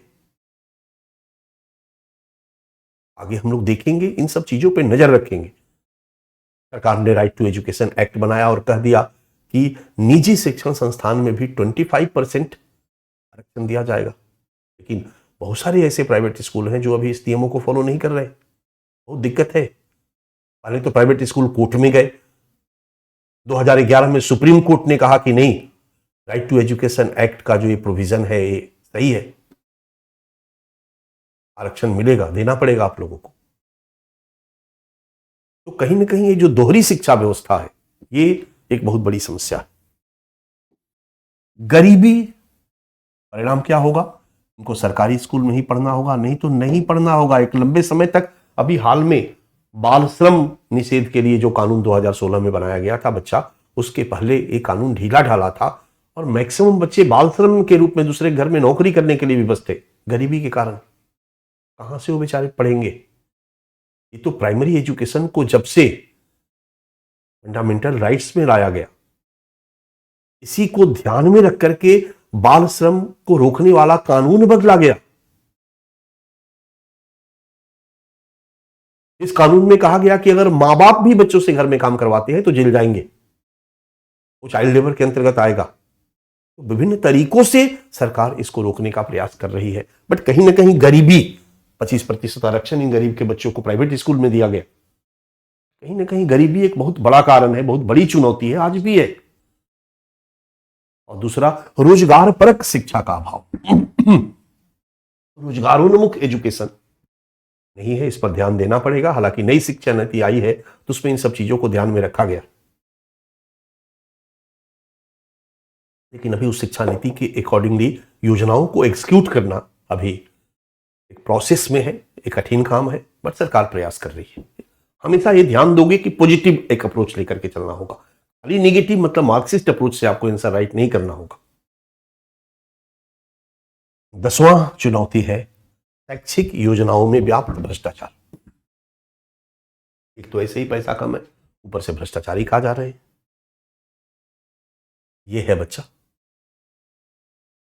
हमारे भारत में प्रारंभिक शिक्षा की स्थिति और भारत में प्रारंभिक शिक्षा के सामने जो चैलेंजेस है, जो समस्याएं हैं, वो अब आप बीच से नीचे की तरफ तीर का निशान दो, एक हेडिंग बनाओ, प्रारंभिक शिक्षा के विकास हेतु किए गए प्रयास।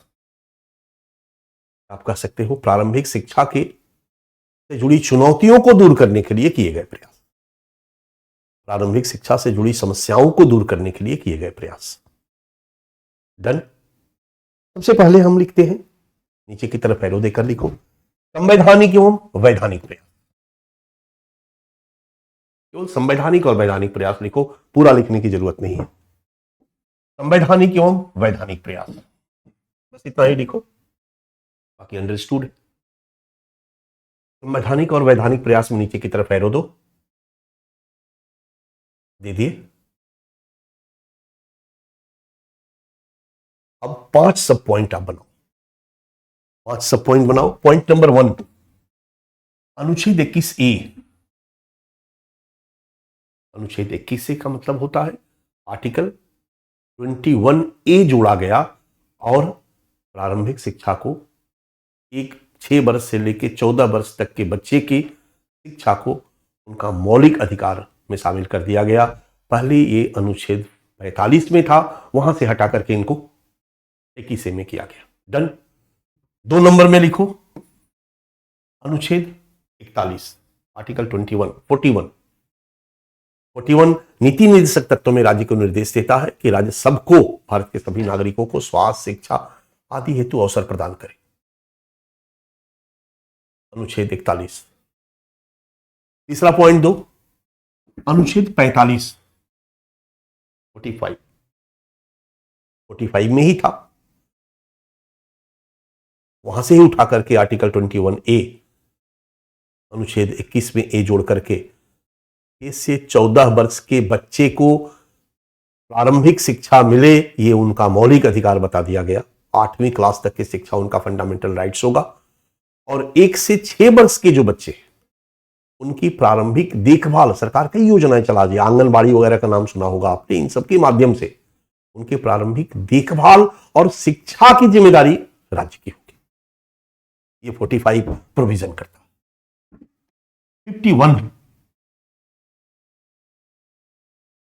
51 में ये मौलिक कर्तव्य से जुड़ा हुआ हमारा अनुच्छेद है और इसके अंतर्गत भी एक के जोड़ा गया। 51A जो था उसमें एक के जोड़ा गया और उसमें कहा गया कि 6 से 14 वर्ष के बच्चों को शिक्षा उनका मौलिक अधिकार है और ये उनको प्रदान करवाना हर नागरिक का मौलिक कर्तव्य भी है, मां बाप का, अभिभावकों का मौलिक कर्तव्य है। इस तरीके से 6 से 14 वर्ष के बच्चों को संविधान में शिक्षा को सुनिश्चित करने का प्रावधान किया गया ताकि भारत के सभी लोगों को प्रारंभिक शिक्षा उपलब्ध कराई जा सके। 5 नंबर, शिक्षा का अधिकार अधिनियम 2009, राइट टू एजुकेशन एक्ट 2009। ये हो गया बच्चा संवैधानिक और वैधानिक प्रयास।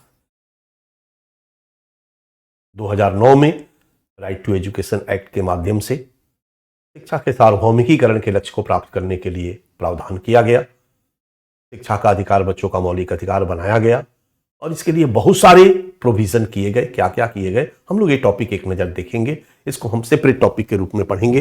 यहां पर हम स्टार बना सकते हैं और इसको हम लोग अलग से देखेंगे बच्चा। डन।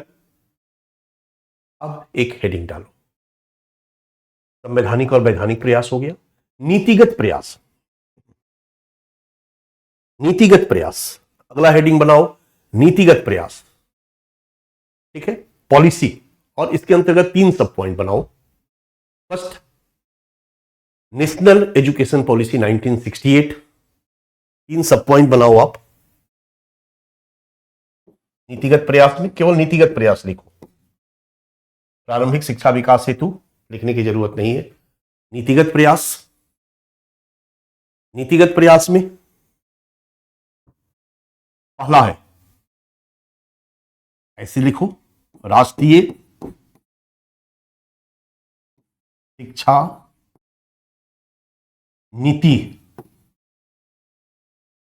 या शॉर्ट में एनईपी भी लिख सकते हो, एनईपी 1968। दूसरा लिखो एनईपी 1986 और तीसरा लिखो एनईपी 2020। समय समय पर हमने, भारत सरकार ने राष्ट्रीय नीति बनाकर, शिक्षा नीति बनाकर शिक्षा के विकास के साथ साथ प्रारंभिक शिक्षा के विकास के लिए इन कमियों को दूर करने के लिए प्रयास करती रही है। पहली 1968 की जो शिक्षा नीति हमारी बनाई गई थी, पीछे हम लोगों ने पढ़ा, मैंने हल्का हिंट भी किया था, मैंने तुम्हें बताया कि कोठारी कमीशन का गठन किया गया था और कोठारी कमीशन ने जो रूपरेखा तैयार की थी उसी के आधार पर 1964 में कोठारी कमीशन का गठन किया गया, याद होगा पिछला क्लास तो। और 1968 में फर्स्ट नेशनल एजुकेशन पॉलिसी बनाई गई और उस एजुकेशन पॉलिसी में फोकस किया गया कि भारत के सभी नागरिकों तक शिक्षा उपलब्ध कराई जाए। अगर हम इसको एक शब्द में कहें तो मात्रात्मक वृद्धि पर बल दिया गया, क्वालिटी पर उतना फोकस नहीं किया गया। पहले तो था कि सबको मिले, सब जगह स्कूल खुल जाए, इंफ्रास्ट्रक्चर डेवलपमेंट हो जाए और सब जगह लोगों को शिक्षा जाने का, आधुनिक शिक्षण संस्थानों में जाने का मौका मिले। अब सोचो कि दूर दूर तक 20 किलोमीटर में स्कूल ही नहीं होगा तो बच्चे स्कूल कहां जाएंगे, कैसे आधुनिक शिक्षा को प्राप्त करेंगे? तो सबसे पहले तो हम स्कूल उपलब्ध कराएं। 68 में हमारी नीति में केंद्रीय तत्व जो था यही था। इसके बाद 1986 में हम लोगों ने अपनी दूसरी नेशनल एजुकेशन पॉलिसी बनाई और उसमें 3 बातों पर बल दिया। पहला तो था कि मात्रात्मक वृद्धि जारी रहे, क्योंकि उस समय भी पूरे भारत के लोगों के लिए शिक्षा प्राप्त करने हेतु प्राथमिक विद्यालयों की स्थापना नहीं हो पाई थी। तो मात्रात्मक वृद्धि तो जारी रहे, दो बातें और बढ़ाई गई, गुणात्मक वृद्धि पर बल दिया गया और सामाजिक न्याय पर बल दिया गया। इसमें कहा गया कि मात्रात्मक के साथ क्वालिटी एजुकेशन को भी, इसलिए आपको याद होगा पीछे हम लोगों ने पढ़ा था, किसी क्वालिटी एजुकेशन को ध्यान में रखकर 90 के दशक में मैंने याद किया था, जो शिक्षक के लिए एक नेशनल काउंसिल की स्थापना की गई, national council for teacher education, NCTE,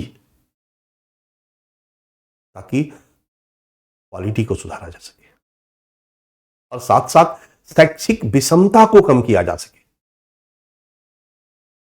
जो गैप है, लिंगाधारित गैप है, पुरुषों में ज्यादा है, महिलाओं में कम है, तो महिलाओं को फोकस करके ढेर सारे शैक्षिक कार्यक्रम बनाए जाने चाहिए ताकि महिलाओं को शिक्षा के लिए भी प्रेरित करना चाहिए। बेटी बचाओ बेटी पढ़ाओ, कस्तूरबा, बहुत सारी योजनाएं जो चलाई जा रही है महिलाओं को फोकस करके चलाई गई। उसके बाद 6 में लिंगाधारित विषमता को कम करने पर बल दिया गया, जातीय विषमता को कम करने पर बल दिया गया।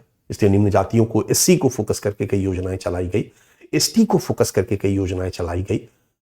और हम लोगों ने अल्पसंख्यक पढ़ा था, आपको याद होगा, जनजाति भी मैं पढ़ा चुका हूं, तो उनके शिक्षा विकास के लिए जो जनजातीय कार्य मंत्रालय के द्वारा योजना चला जा रही है, यहां पर मैंने उसको नहीं दिया, मैंने यहां पर केवल शिक्षा विकास, शिक्षा मंत्रालय को फोकस किया। जनजातीय कार्य मंत्रालय के द्वारा उनके लिए योजनाएं चलाई जा रही है, उनके शिक्षा विकास के लिए। अल्पसंख्यक कार्य मंत्रालय के द्वारा, मिनिस्ट्री ऑफ माइनॉरिटीज अफेयर्स के द्वारा भी अल्पसंख्यकों के शिक्षा विकास के लिए कई योजनाएं चलाई जा रही है।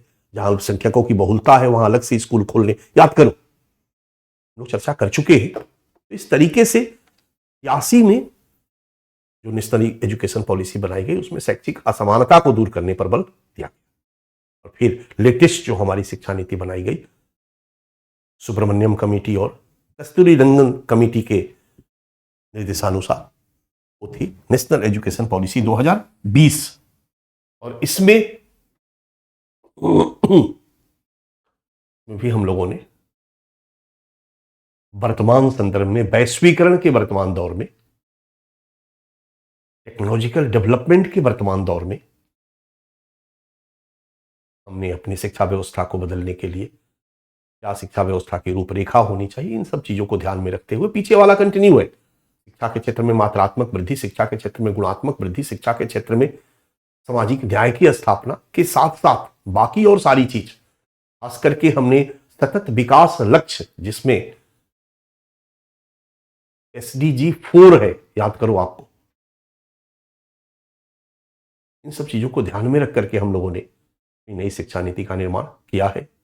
ये हमारी नई शिक्षा नीति है। इसको अलग से हम लोग टॉपिक बना करके पढ़ेंगे, तो याद रखना, इस पर आप स्टार बना सकते हो। इसको हम लोग एक नजर डालेंगे, यहां से क्वेश्चन पूछा जाएगा, बट यहां पर मैंने 2-2 लाइन में ब्रीफ कर दिया, लिखवाने की जरूरत नहीं है। डन।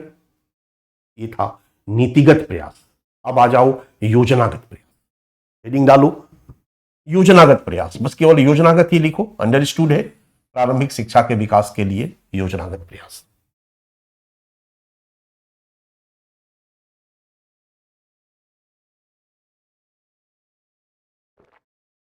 स्मॉल ए, स्मॉल बी, स्मॉल सी कर सकते हो बच्चा, जो आपने यहां पर हेडिंग डाला है ना, प्रारंभिक शिक्षा के विकास हेतु किए गए प्रयास। स्मॉल ए संवैधानिक प्रयास दे देना, स्मॉल बी नीतिगत प्रयास, और स्मॉल सी योजनागत प्रयास। और जो कुछ योजनाएं अभी चलाई जा रही है सरकार के द्वारा, या कुछ ऐसी योजनाएं जो धीरे धीरे मर्ज की जा रही है, हमने 2000 के बाद की योजनाओं को इसमें रखा है। एक नजर केवल हम लोग डालते हैं और लिखते जाते हैं, 2-2 लाइन में मैं आपको ब्रीफ करता चला जाता हूं। डन। और फिर इन योजनाओं में से कुछ योजनाओं को अलग करके हम लोग पढ़ेंगे, एक होलिस्टिक से हर योजना के बारे में 2-2 लाइन हम लोगों को जानना जरूरी होगा बच्चा, कि हम लिख सकते हैं इस पर। और फिर इसमें से 1-2 योजनाएं ऐसी है जिस पर सेपरेट प्रश्न पूछे जा सकते हैं, तो उसको भी हम लोग कर लेंगे, छोड़ेंगे नहीं, चिंता मत करो। पहला सर्व शिक्षा अभियान, बड़ा क्लियर है, 1 नंबर लिखो, नीचे की तरफ एरो दे दो ऊपर से हेडिंग से, सर्व शिक्षा अभियान 2001 में शुरू किया गया, और नाम से ही लग रहा है कि प्राथमिक शिक्षा के या प्रारंभिक शिक्षा के सार्वभौमिकीकरण के लक्ष्य को लेकर के योजना शुरू किया गया। प्राथमिक शिक्षा के सार्वभौमिकीकरण, नॉट माध्यमिक शिक्षा। 9th 10th नहीं इसमें शामिल है बच्चा, केवल 8th तक प्राथमिक शिक्षा के सार्वभौमिकीकरण के लक्ष्य को ध्यान में रखकर भारत के सभी बच्चों को, सभी को 2001 में प्राथमिक शिक्षा उपलब्ध कराने का लक्ष्य लक्षित किया गया। ध्यान देना, उस समय राइट टू एजुकेशन एक्ट नहीं आया था, लेकिन हाँ इस समय चर्चा होनी शुरू हो गई थी। 1989 में, याद करो पीछे हम चर्चा कर चुके हैं, बच्चा पढ़ाते समय हमने चर्चा किया था, अति संवेदनशील वर्ग के रूप में बच्चे मैंने आपको पढ़ाया था। 1989 में UN convention on the rights of child, याद आ रहा होगा, 1989 में UN convention on the rights of child का आयोजन किया गया और बच्चों के अधिकारों पर बात की गई, और इसमें शिक्षा प्राप्ति का अधिकार बच्चों के अधिकार के रूप में स्वीकार किया गया। और फिर 90 के बाद दुनिया के देशों में बच्चों को शिक्षा प्राप्त प्रदान करने के लिए सरकार गंभीर हुई, भारत में भी गंभीर हुई।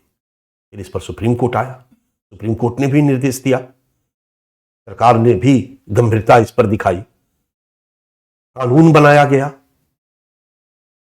आर्टिकल 45 से हटाकर के इसको 21A में जोड़ा गया। 2009 में कानून पारित किया गया, राइट टू एजुकेशन एक्ट। इस तरीके से सरकार प्रयास करती रही। उसी क्रम में 2001 में ही सर्व शिक्षा अभियान शुरू किया गया, इसको प्राथमिक शिक्षा के सार्वभौमिकीकरण के उद्देश्य को लेकर के। बड़ा क्लियर है, इसमें बहुत कुछ बताने की जरूरत नहीं है, मेन बात हमने बता दिया। और इस सर्व शिक्षा अभियान के तहत कई उपयोजनाएं शुरू की गई। उन्हीं उपयोजना में है एक मध्याह्न भोजन योजना, मिड डे मील योजना। दूसरा पॉइंट लिखो, मध्याह्न भोजन योजना 1995 2001। पहले लिख लो सामने जो दिखाई दे रहा है स्क्रीन पर, तब फिर मैं समझाऊंगा। मध्याह्न भोजन योजना 1995-2001। तीसरा है शिक्षा गारंटी योजना तथा वैकल्पिक एवं अनूठी शिक्षा,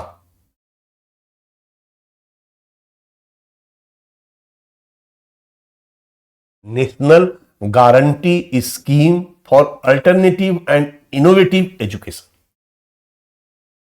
NGSAIA। शिक्षा गारंटी योजना तथा वैकल्पिक एवं अनूठी शिक्षा, ये 2002 में शुरू किया गया।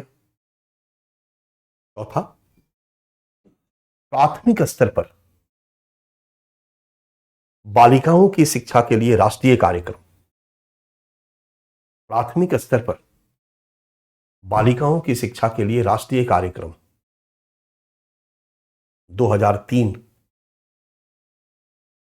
2003 शुरू किया गया। ठीक है। पांचवा पॉइंट, कस्तूरबा गांधी बालिका विद्यालय योजना।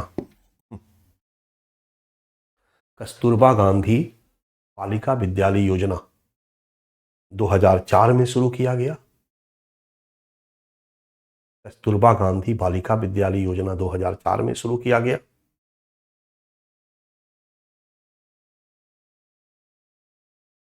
एक एक करके देखते जाओ बच्चा, ये सभी इसका पार्ट है। अब अगर देखोगे तो सर्व शिक्षा अभियान जो 2001 में शुरू किया गया, उसके लिए मध्याह्न भोजन योजना 2001 में शुरू किया गया। ये मध्याह्न भोजन योजना खास करके एक पोषण फोकस्ड कार्यक्रम के रूप में 1995 में पहली बार शुरू किया गया था। बट बच्चे के ड्रॉप आउट को रोकने के लिए और बच्चों के पोषण के स्तर को सुधारने के लिए दोनों उद्देश्य को केंद्र में रखकर, ताकि बच्चे रेगुलर आते रहें भोजन के बहाने, और साथ साथ गरीब बच्चों का पोषण का स्तर भी सुधरेगा। दोनों उद्देश्यों को ध्यान में रख करके 2001 में इसे मिड डे मील योजना के रूप में, ध्यान देना 2021 में इसी का नाम बदल दिया गया प्रधानमंत्री पोषण योजना। आगे हम लोग आएंगे। तो मध्याह्न भोजन योजना सर्व शिक्षा अभियान का एक पार्ट है। इसके बाद चलो, सर्व शिक्षा अभियान में प्राथमिक विद्यालयों में सबको पढ़ाया जा रहा है। 2002 में एक शिक्षा गारंटी योजना तथा वैकल्पिक और अनूठी शिक्षा नाम से एक शैक्षिक विकास योजना शुरू किया गया। ये उन छात्रों के लिए शुरू किया गया जो स्कूल नहीं जाते। अब मान लो स्कूल नहीं जाते हो और उम्र 12 साल हो गया, तो फिर से तुम्हें एक पहले स्कूल में पढ़ाना कितना कठिन काम होगा। तो इस योजना के तहत एक सेतु कार्यक्रम चलाया जाता है, एक ब्रिज प्रोग्राम। ब्रिज समझते हो, जिसमें कि 1 साल की पढ़ाई पढ़ा करके आपको क्लास 8 का एग्जाम दिलवा दिया जाता है और आपको सर्टिफिकेट दे दिया जाता है, और साथ साथ कुछ आपका स्किल वगैरह का काम भी किया जाता है। अब इसमें जाना था, यह है शिक्षा गारंटी योजना तथा वैकल्पिक एवं अनूठी शिक्षा 2002। और प्राथमिक स्तर पर बालिकाओं की शिक्षा के लिए राष्ट्रीय कार्यक्रम, ये लड़कियों पर फोकस करके चलाया गया। प्राथमिक स्तर पर बालिकाओं की शिक्षा, प्राइमरी लेवल पर नेशनल प्रोग्राम, नेशनल प्रोग्राम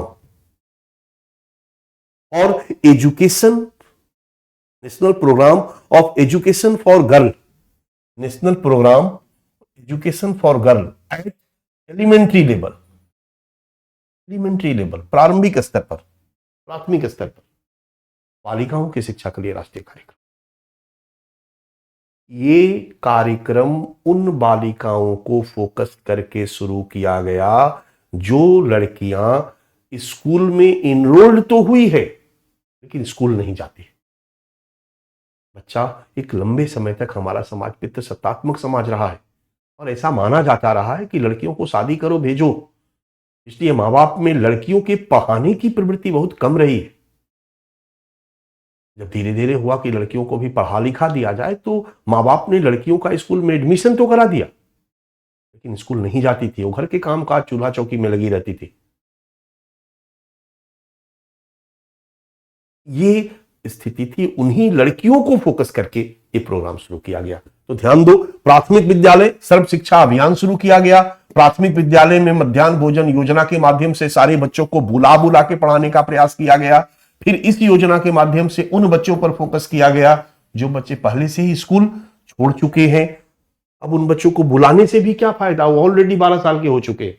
उनके लिए ब्रिज कार्यक्रम के माध्यम से उनको कवर अप किया गया और ये प्राथमिक स्तर पर बालिकाओं की शिक्षा के लिए एक योजना शुरू किया गया और उन लड़कियों को फोकस कर दिया गया जिनका नामकरण हुआ है और स्कूल नहीं जाती है। बड़ा क्लियर है। तो लगभग हर पहलू के लिए अलग अलग फोकस करके सर्व शिक्षा अभियान को सफल बनाने का प्रयास किया गया और 2004 में कस्तूरबा गांधी बालिका विद्यालय योजना शुरू किया गया।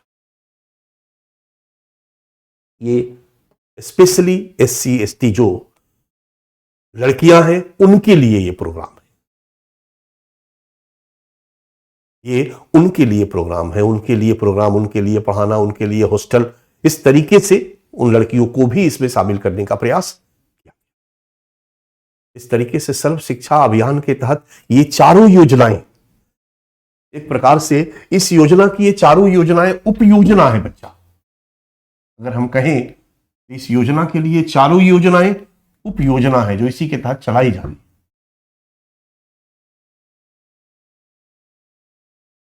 एक आउटलाइन मिल गया। 2004 तक हम आ गए, 2001 से 2004 तक। अब हम आते हैं क्वालिटी एजुकेशन पर। 2007 में लिखो एक मॉडल स्कूल योजना, पहले लिख लो तब फिर मैं समझाता हूं। मॉडल स्कूल योजना 2007।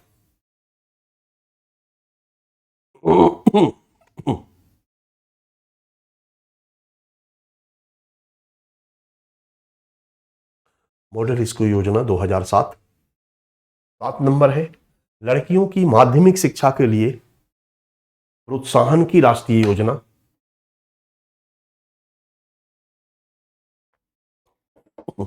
लड़कियों की माध्यमिक शिक्षा के लिए प्रोत्साहन की राष्ट्रीय योजना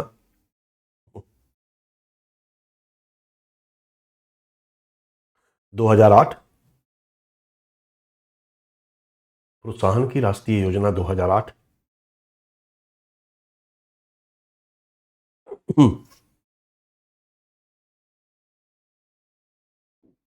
अगला है राष्ट्रीय माध्यमिक शिक्षा अभियान 2009, राष्ट्रीय माध्यमिक शिक्षा अभियान 2009। अगला है बेटी बचाओ एवं बेटी पढ़ाओ योजना 2015। सीधे 9 से हम 15 में आ गए। कुछ कुछ जो योजनाएं खत्म कर दी गई उसको हटाते जा रहे हैं, बहुत महत्वपूर्ण नहीं है उसको हटाते जा रहे हैं। बेटी बचाओ एवं बेटी पढ़ाओ योजना 2015। 10 नंबर है राष्ट्रीय आविष्कार अभियान 2015, राष्ट्रीय आविष्कार अभियान 2015।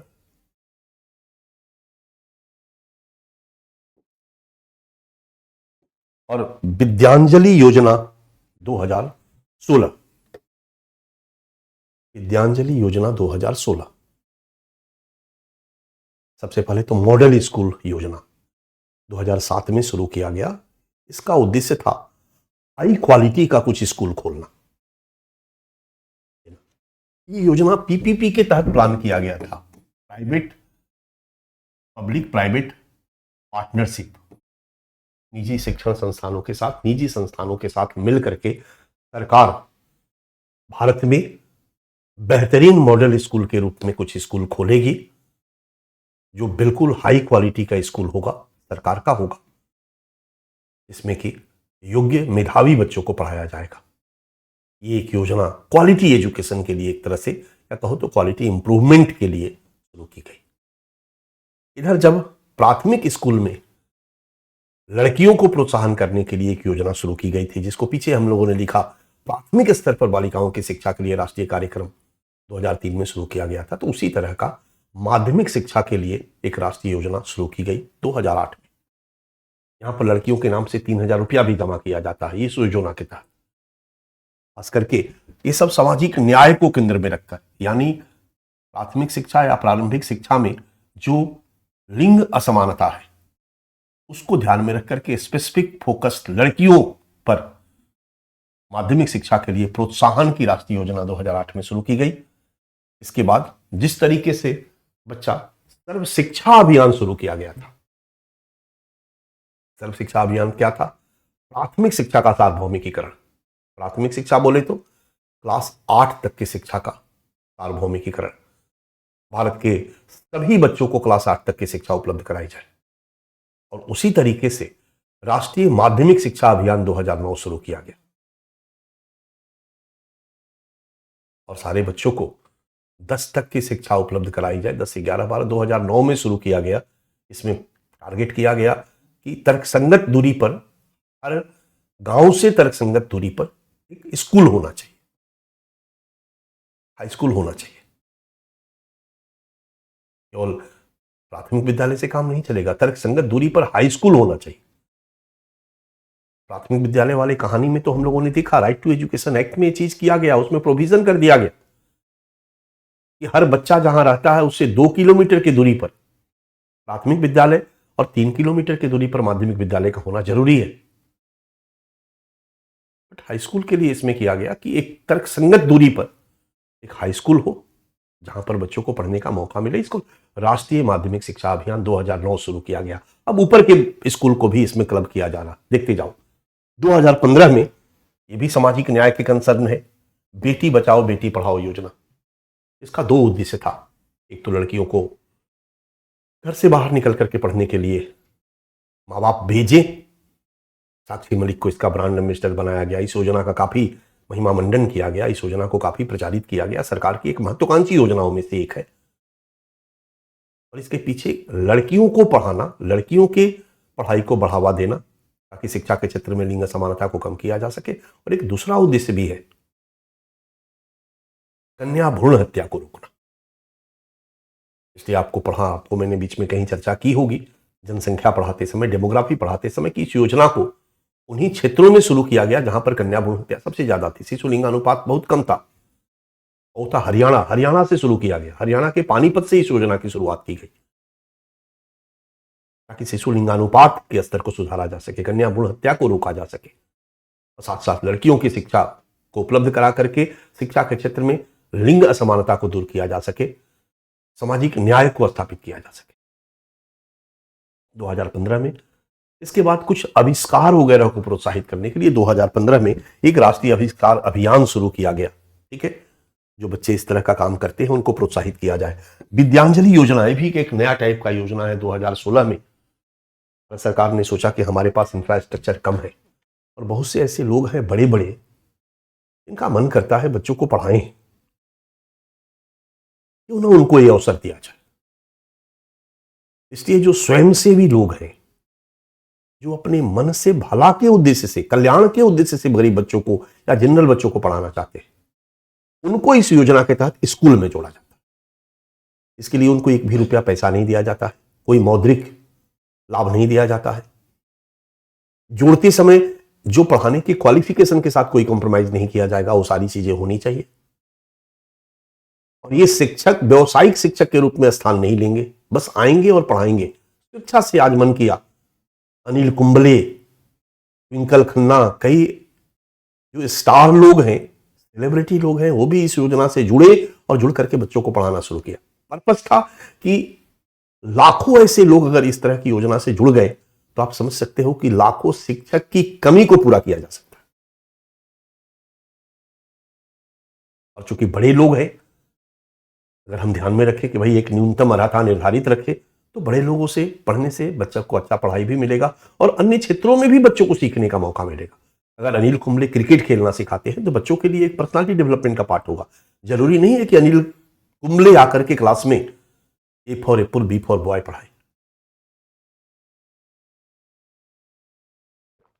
ये 2016 में विद्यांजलि योजना को शुरू किया गया। इस तरह से आप देखते जा रहे हो कि कैसे हमारी सरकार योजनागत तरीके से प्रारंभिक शिक्षा के लिए प्रयास कर रही है। 12 नंबर, अटल नवाचार मिशन, लिख लो पहले, 2016।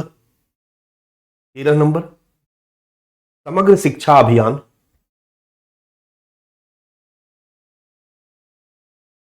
समग्र शिक्षा अभियान, शिक्षा योजना 2018। 14 number, operation digital board 2019। 15 number, समग्र शिक्षा अभियान 2.0 2021। समग्र शिक्षा अभियान 2.0 2021। पीएम पोषण योजना 2021। पीएम पोषण योजना 2021।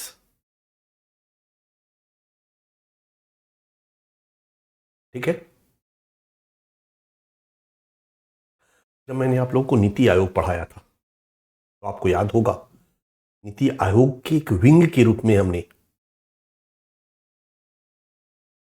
AIM की चर्चा की थी, अटल इनोवेशन मिशन की चर्चा की थी, जो अटल टिकरिंग लैब हर स्कूल में खोलता है और स्कूली बच्चों को नवाचारी बनाने का प्रयास करता है। इनोवेशन, आइडियाज, नए नए क्षेत्र में उनको वेबसाइट बनाना, आधुनिक जो भी टेक्नोलॉजी से जुड़ी हुई चीजें।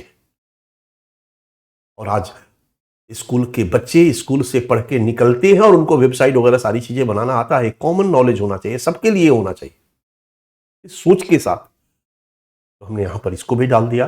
अटल नवाचार मिशन 2016 में शुरू किया गया। समग्र शिक्षा योजना, स्टार बनाओ, हम लोग अलग से पढ़ेंगे बच्चा। समग्र शिक्षा योजना ये 2018 में शुरू किया गया। इसके अंतर्गत 2 योजनाओं को मर्ज कर दिया गया। मेरी बातों को ध्यान से सुनो। सर्व शिक्षा अभियान 2001 में जो चलाया गया था, याद आ रहा, पीछे हम लोग पढ़ के आए हैं ना, सर्व शिक्षा अभियान जो 2001 में पढ़ाया गया था बच्चा, उसको, और राष्ट्रीय माध्यमिक शिक्षा अभियान जो 2009 में शुरू किया गया था। सर्व शिक्षा अभियान प्राइमरी स्कूल के सार्वभौमिकीकरण के किया गया था और राष्ट्रीय माध्यमिक शिक्षा अभियान माध्यमिक शिक्षा के सार्वभौमिकीकरण के लिए किया गया था। इन दोनों को मिलाकर के 2018 में भारत सरकार की एक महत्वाकांक्षी योजना बनाई गई, समग्र शिक्षा योजना। इसमें प्राथमिक और माध्यमिक दोनों शिक्षा के सार्वभौमिकीकरण के लक्ष्य को लक्षित करके पूरे भारत के लोगों को ये दोनों शिक्षा आज उपलब्ध कराने की दिशा में सरकार प्रयास कर रही है। अब केवल प्राथमिक शिक्षा नहीं, प्राथमिक माध्यमिक बोथ, इसको समग्र शिक्षा योजना। और याद रहे, समग्र शिक्षा योजना में अब प्री प्राइमरी को भी शामिल कर लिया गया है। वो कौन पढ़ाएगा बच्चा, वो भी तो है, इसलिए हम अलग से इसको पढ़ेंगे। इसके बाद 2019 में ऑपरेशन डिजिटल बोर्ड, बड़ा क्लियर है, जो टेक्नोलॉजिकल डेवलपमेंट है उसका लाभ लेते हुए हम प्रारंभिक स्कूल और प्राथमिक और माध्यमिक शिक्षा में इसको जोड़े। हर स्कूल में डिजिटल बोर्ड हो, हर स्कूल में डिजिटल बोर्ड के द्वारा एजुकेशन हो, हर स्कूल टेक्नोलॉजी का लाभ या टेक्नोलॉजिकल डेवलपमेंट का लाभ मैक्सिमम प्राप्त करे और उसके माध्यम से बच्चों को पढ़ाए लिखाए। इसके लिए 2019 में ऑपरेशन डिजिटल बोर्ड शुरू किया गया और उसी समग्र शिक्षा अभियान को और वर्धित करते हुए समग्र शिक्षा अभियान 2.0 2021 में हमारे प्रधानमंत्री के द्वारा शुरू किया गया। ये भी इसी के पाठ के रूप में हम लोग एक साथ पढ़ लेंगे, ठीक है। और 2021 में एक और योजना जिस पर हम स्टार बनाते हैं, ये भी हम लोग पढ़ेंगे। ये है मध्याह्न भोजन योजना का नया रूप, नया नाम प्रधानमंत्री पोषण योजना। और प्रधानमंत्री पोषण योजना में मिड डे मील योजना, मैंने कहा था कि प्राथमिक विद्यालय के बच्चों के लिए, 2007 में माध्यमिक को भी उसमें शामिल कर लिया गया, 2021 में प्री प्राइमरी के बच्चों को भी भोजन उपलब्ध कराने आदि का काम सौंपा गया। तो इस तरह से इसको और व्यापक रूप प्रदान करते हुए प्रधानमंत्री ने पीएम पोषण योजना के नाम से 2021 में इसको शुरू किया। अब मिड डे मील योजना नाम नहीं रहेगा, मिड डे मील योजना का नया नाम है प्रधानमंत्री पोषण योजना। ये है बच्चा सारा का सारा योजनागत प्रयास। अब हमें बताने में जरा भी अफसोस नहीं होगा, मतलब जरा भी कहीं कोई हिचकिचाहट नहीं होगी कि आजादी के बाद से विभिन्न योजनाओं के माध्यम से शिक्षा विकास के क्षेत्र में सरकार प्रयास कर रही है, मात्रात्मक वृद्धि के लिए, गुणात्मक वृद्धि के लिए और शिक्षा के क्षेत्र में सामाजिक न्याय से युक्त विकास के लिए। वैश्वीकरण के बाद वैश्विक मांगों के अनुरूप भारत की शिक्षा व्यवस्था को विकसित करने के लिए भी सरकार ने प्रयास किया, अभी तक जारी है। सहस्त्राब्दी विकास लक्ष्य के अकॉर्डिंगली भारत ने अपनी शिक्षा नीति को बना करके शिक्षा योजनाओं को निर्मित करके शिक्षा विकास के लिए प्रयास किया। सतत विकास लक्ष्य जो 2015 में निर्धारित किया गया यूनाइटेड नेशन के द्वारा, उसको केंद्र में रख करके हमारी भारत सरकार ने शिक्षा विकास के लिए प्रयास किया और कर रही है। और निश्चित रूप से इन प्रयासों से शिक्षा के क्षेत्र में मात्रात्मक वृद्धि संभव हुई है, गुणात्मक विकास संभव हुआ है और शिक्षा के क्षेत्र में काफी हद तक सामाजिक न्याय की स्थापना हुई है। शिक्षा मंत्रालय की इन योजनाओं के अलावा महिला और बाल विकास मंत्रालय, अल्पसंख्यक कार्य मंत्रालय, जनजातीय कार्य मंत्रालय, इन विभिन्न मंत्रालयों के माध्यम से भी शिक्षा के क्षेत्र में असमानता को दूर करने और शिक्षा के क्षेत्र में सामाजिक न्याय की स्थापना के लिए प्रयास किए जा रहे हैं और इससे काफी हद तक कमी आई है। आज अल्पसंख्यक समुदाय में भी साक्षरता दर बढ़ी है। सच्चर कमेटी की रिपोर्ट और आज की रिपोर्ट को अगर हम देखें तो काफी हद तक चीजें सुधरी है। जनजातियों में भी साक्षरता दर बढ़ी है, महिलाओं में भी साक्षरता दर बढ़ी है, महिलाओं का शिक्षा स्तर सुधरा है। आज हर घर में लड़कियां पढ़ने के लिए जाती है। सरकार कई तरीकों से उनको, उनके माँ बाप को कन्विंस करने में सफल हुई है। बेटी बचाओ बेटी पढ़ाओ योजना इस दिशा में एक माइलस्टोन योजना है जिसने क्रांति लाने का प्रयास किया है, खास करके महिला शिक्षा के क्षेत्र में। ये सब आराम से हम लोग लिख सकते हैं उपलब्धियां, फिर भी अभी भी हम अपेक्षित लक्ष्य से, हमारा अगला डायमेंशन नहीं होगा, अभी भी हम अपेक्षित लक्ष्य से दूर है। अगर हम भारत के प्राथमिक शिक्षा की बात करें और इसकी तुलना विश्व के देशों से करें तो हालत बहुत बुरा है। अगर हम भारत में ही देखें तो ये बहुत संतुलित नहीं है। भारत में शिक्षा का विकास हुआ है, मात्रात्मक वृद्धि हुई है, गुणात्मक वृद्धि हुई है, बट अभी भी कुछ राज्यों में ज्यादा है और कुछ राज्यों में कम है। आप चले जाइए केरल में तो साक्षरता दर, शिक्षा का लेवल बहुत अच्छा है, बट उसकी तुलना में बाकी राज्यों में, बिहार वगैरह में बहुत कम है। तो विकास हुआ है लेकिन यह विकास अपर्याप्त है, पहला पॉइंट। संतुलन से परिपूर्ण है, दूसरा पॉइंट। गुणात्मक शिक्षा का स्तर बहुत ही खराब है, अभी भी क्वालिटी एजुकेशन के मामले में अभी भी बहुत पीछे है। दोहरी शिक्षा व्यवस्था एक बहुत बड़ी समस्या के रूप में आज भी विद्यमान है। प्राइवेट स्कूल में बेहतरीन एजुकेशन, सरकारी स्कूल मतलब कबाड़ा। हर स्तर पर इसलिए जरूरत है कुछ सुझावों पर अमल करने की। हमारा अप्रोच यही होगा, जरूरत है कुछ सुझावों पर अमल करने की, तभी जाकर प्राथमिक और माध्यमिक शिक्षा के क्षेत्र में अपेक्षित लक्ष्य को प्राप्त किया जा सकता है। विकसित देशों के समकक्ष भारत को लाया जा सकता है और प्राथमिक और माध्यमिक शिक्षा लोगों को उपलब्ध करा करके जो हमारी युवा आबादी है, जो कमिंग ईयर में युवा आबादी बनने वाली है, उनको हम एक संसाधन के रूप में विकसित करके देश के आर्थिक विकास में उनके योगदान को प्राप्त कर सकते हैं, जनांकीय लाभांश को प्राप्त कर सकते हैं। तो कई तरीके से आप इसका मूल्यांकन कर सकते हो और इसी संदर्भ में सुझाव एक हमारा अलग डायमेंशन बनता है। तो आप हेडिंग डालो, एरो, प्रारंभिक शिक्षा के सार्वभौमिकीकरण हेतु सुझाव। प्रारंभिक शिक्षा मतलब दोनों, प्रारंभिक शिक्षा के सार्वभौमिकीकरण हेतु सुझाव।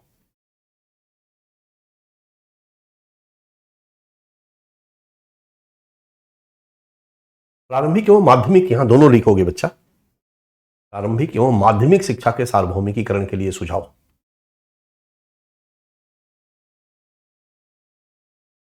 ठीक है, प्रारंभिक एवं माध्यमिक शिक्षा के सार्वभौमिकीकरण के लिए सुझाव, हेडिंग आपने डाल दिया। हम अब समझाएंगे नहीं, क्योंकि जो कमियां हैं, जो चुनौतियां हैं, वो दूर कर दोगे तो हो जाएगा सुझाव। उसी चुनौतियों और कमियों के संदर्भ में हम सुझाव लिखते जा रहे हैं। डन। पहला फर्स्ट सुझाव लिखिए, शिक्षा पर व्यय को बढ़ाया जाए। शिक्षा पर व्यय को बढ़ाया जाए, ब्रैकेट में दीजिए एनईपी 2020-6%। लाइन समझ में आ गया होगा। नेशनल एजुकेशन पॉलिसी 2020 में जो बनाई गई, उसमें लक्ष्य रखा गया कि जीडीपी का 6% शिक्षा पर खर्च किया जाएगा। अभी तक ये लक्ष्य पूरा नहीं हो रहा है। सो सजेस्ट गवर्नमेंट ऑल शिक्षा पर व्यय को बढ़ाए। दूसरा, विद्यालयों की आधारभूत संरचना विकास पर बल दिया जाए, क्योंकि आज भी हमारे दूर दराज के इलाके ऐसे हैं जहां पर कि प्राइमरी स्कूल भी नहीं है भी टेंट के नीचे चलाई जा रही है। पीछे हम लोग पढ़ चुके, शिक्षक नहीं है। विद्यालयों की आधारभूत संरचना विकास पर बल दिया।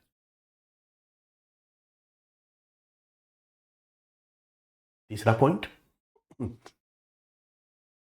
गुणवत्तापूर्ण शिक्षा प्रदान की जाए। गुणवत्तापूर्ण शिक्षा प्रदान की जाए और इस हेतु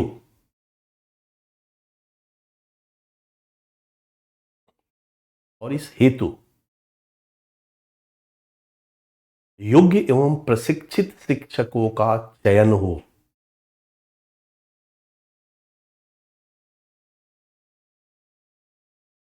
और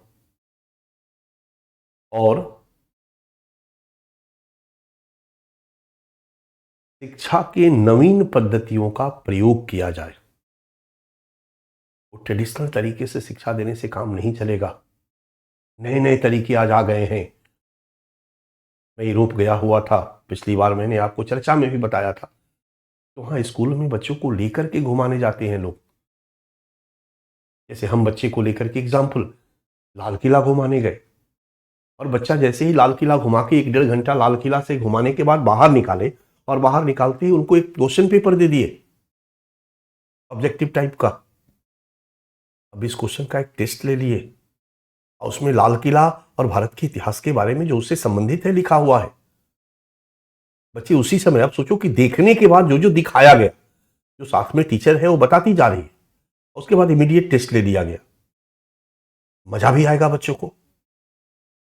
और फिर वहीं पर बच्चों को पूरी तरह से ब्रेकफास्ट दिया गया या लंच दिया गया, लंच कराया गया, घुमा फिरा करके गोलगप्पे खिला के लेके चले आओ। ये सब नए नए तरीके, ये सब तरीके अभी इंडिया में यूज नहीं किए जा रहे।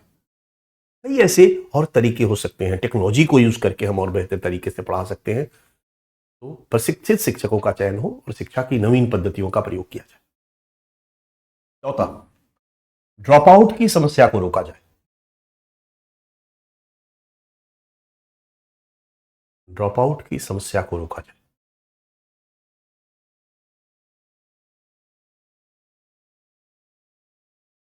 ड्रॉप आउट की समस्या को रोका जाए और इस हेतु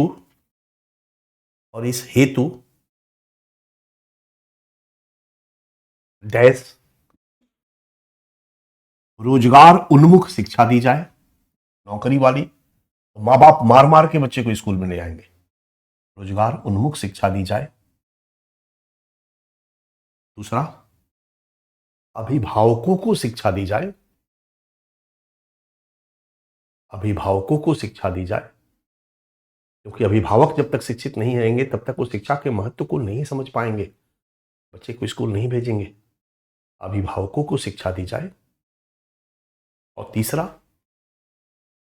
बाल श्रम निषेध कानून, अगर लिखना चाहते हो तो 2016 लिख सकते हो बच्चा। बाल श्रम निषेध कानून 2016 का सख्ती से क्रियान्वयन किया जाए, क्योंकि ये कानून माँ बाप को भी जेल भेजने का प्रावधान करता है अगर माँ बाप स्कूल पीरियड में बच्चों से काम करवाते हैं। तो अगर ये कानून सख्ती से लागू किया जाएगा तो निश्चित तौर पर माँ बाप की जिम्मेदारी होगी, क्योंकि सरकार ने तो कह दिया कि राइट टू एजुकेशन, बच्चों का मौलिक अधिकार है प्राथमिक शिक्षा, लेकिन बच्चों का मौलिक अधिकार दिलाने की जिम्मेवारी किसकी है? राज्य सरकार का काम है कि स्कूल खोल देगा, हर जगह स्कूल उपलब्ध होगा, शिक्षक उपलब्ध होगा, लेकिन स्कूल में अगर माँ बाप नहीं भेजते हैं तो फिर जिम्मेवारी कौन देखेगा? तो कहीं ना कहीं एक प्रोविजन होना चाहिए। इसी बात को ध्यान में रखकर बाल श्रम के संदर्भ में 2016 में कानून बनाया गया, पुराने कानून को संशोधित किया गया। राइट टू एजुकेशन एक्ट 2009 को केंद्र में रखकर के इस कानून को अमेंडमेंट किया गया और माँ बाप को भी इसके दायरे में लाया गया कि अगर माँ बाप भी स्कूल टाइम में बच्चों से काम करवाते हैं तो भी जेल जाएंगे, क्योंकि वो काम भी चाइल्ड लेबर माना जाएगा, माँ बाप नियोक्ता माने जाएंगे। अगर इस कानून को कठोरता से लागू कर दिया जाएगा तो फिर बच्चों की ड्रॉप आउट की समस्या नहीं, जबरदस्ती बच्चों को स्कूल में भेजा जाएगा। 5 नंबर, शिक्षण को रुचिकर बनाया जाए।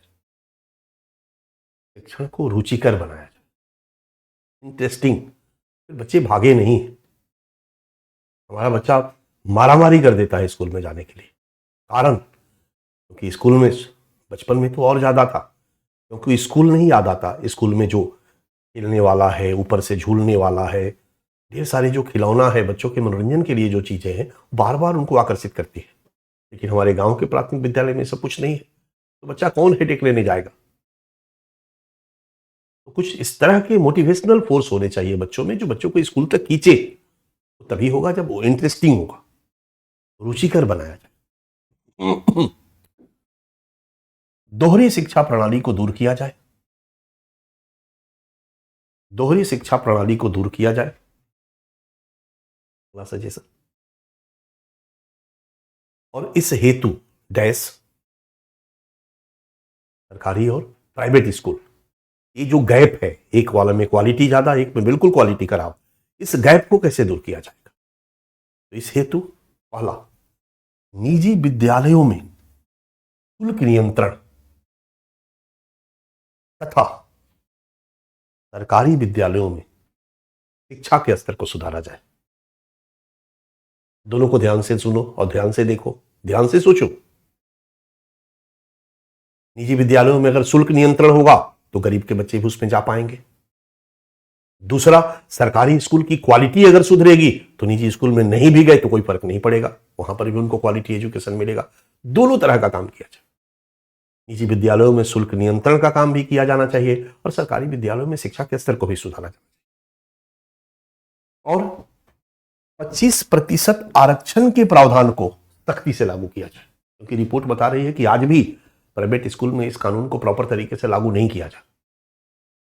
25% आरक्षण के प्रावधान को सख्ती से लागू किया जाए ताकि गरीब बच्चों को प्राइवेट स्कूल में भी पढ़ने का मौका इलाहाबाद हाईकोर्ट ने कहा था कि जितने भी सरकारी नौकरशाह हैं उनका बच्चा सरकारी स्कूल में ही पढ़ेगा, ये कंपलसरी किया जाए। सोचो, ऐसा होगा तो सरकारी स्कूल का क्वालिटी ऐसे ही सुधर जाएगा। कोई भी सरकारी नौकरी करने वाला आदमी, चाहे बड़ा से बड़ा अधिकारी क्यों ना हो, सरकारी हॉस्पिटल में ही वो इलाज कराएगा। प्राइवेट हॉस्पिटल में जाने का अधिकार नहीं है उसको। अगर प्राइवेट हॉस्पिटल में गलती से दिखाई दे दिए तो जेल, नौकरी जाएगी। सोचो, सरकारी अधिकारी प्राइवेट हॉस्पिटल को नहीं, सरकारी हॉस्पिटल को प्राइवेट से सुंदर बना देंगे, बेहतर बना देंगे। क्योंकि इसके लिए अगर हम कंपेयर करते हैं तो फंड कम नहीं जा रहा, प्रॉपर तरीके से एग्जीक्यूट नहीं हो रहा। तो मुद्दा एग्जीक्यूशन का है, मुद्दा करप्शन का है। 7वां पॉइंट, योजनाओं में व्याप्त भ्रष्टाचार को दूर किया जाए। योजनाओं में व्याप्त भ्रष्टाचार को दूर किया जाए, समझाने की जरूरत नहीं है। और 8वां, शिक्षा के क्षेत्र में विषमता को दूर किया जाए। शिक्षा के क्षेत्र में विषमता को दूर किया जाए, मतलब शिक्षा के क्षेत्र में सामाजिक न्याय को स्थापित किया जाए, लैंगिक विषमता को दूर किया जाए, जातीय विषमता को दूर किया जाए, जनजातीय विषमता को दूर किया जाए, धार्मिक आधार पर जो विषमता है उसको दूर किया जाए, प्रांतीय विषमता को दूर किया जाए। केरल में शिक्षा का स्तर बहुत ज्यादा है और बाकी राज्यों में बहुत कम है, तो सरकार को कुछ इस तरह का योजना बनाया जाना चाहिए जिससे कि प्रांतीय विषमता को दूर किया जा सके, तभी शिक्षा के क्षेत्र में सामाजिक न्याय की स्थापना हो सके।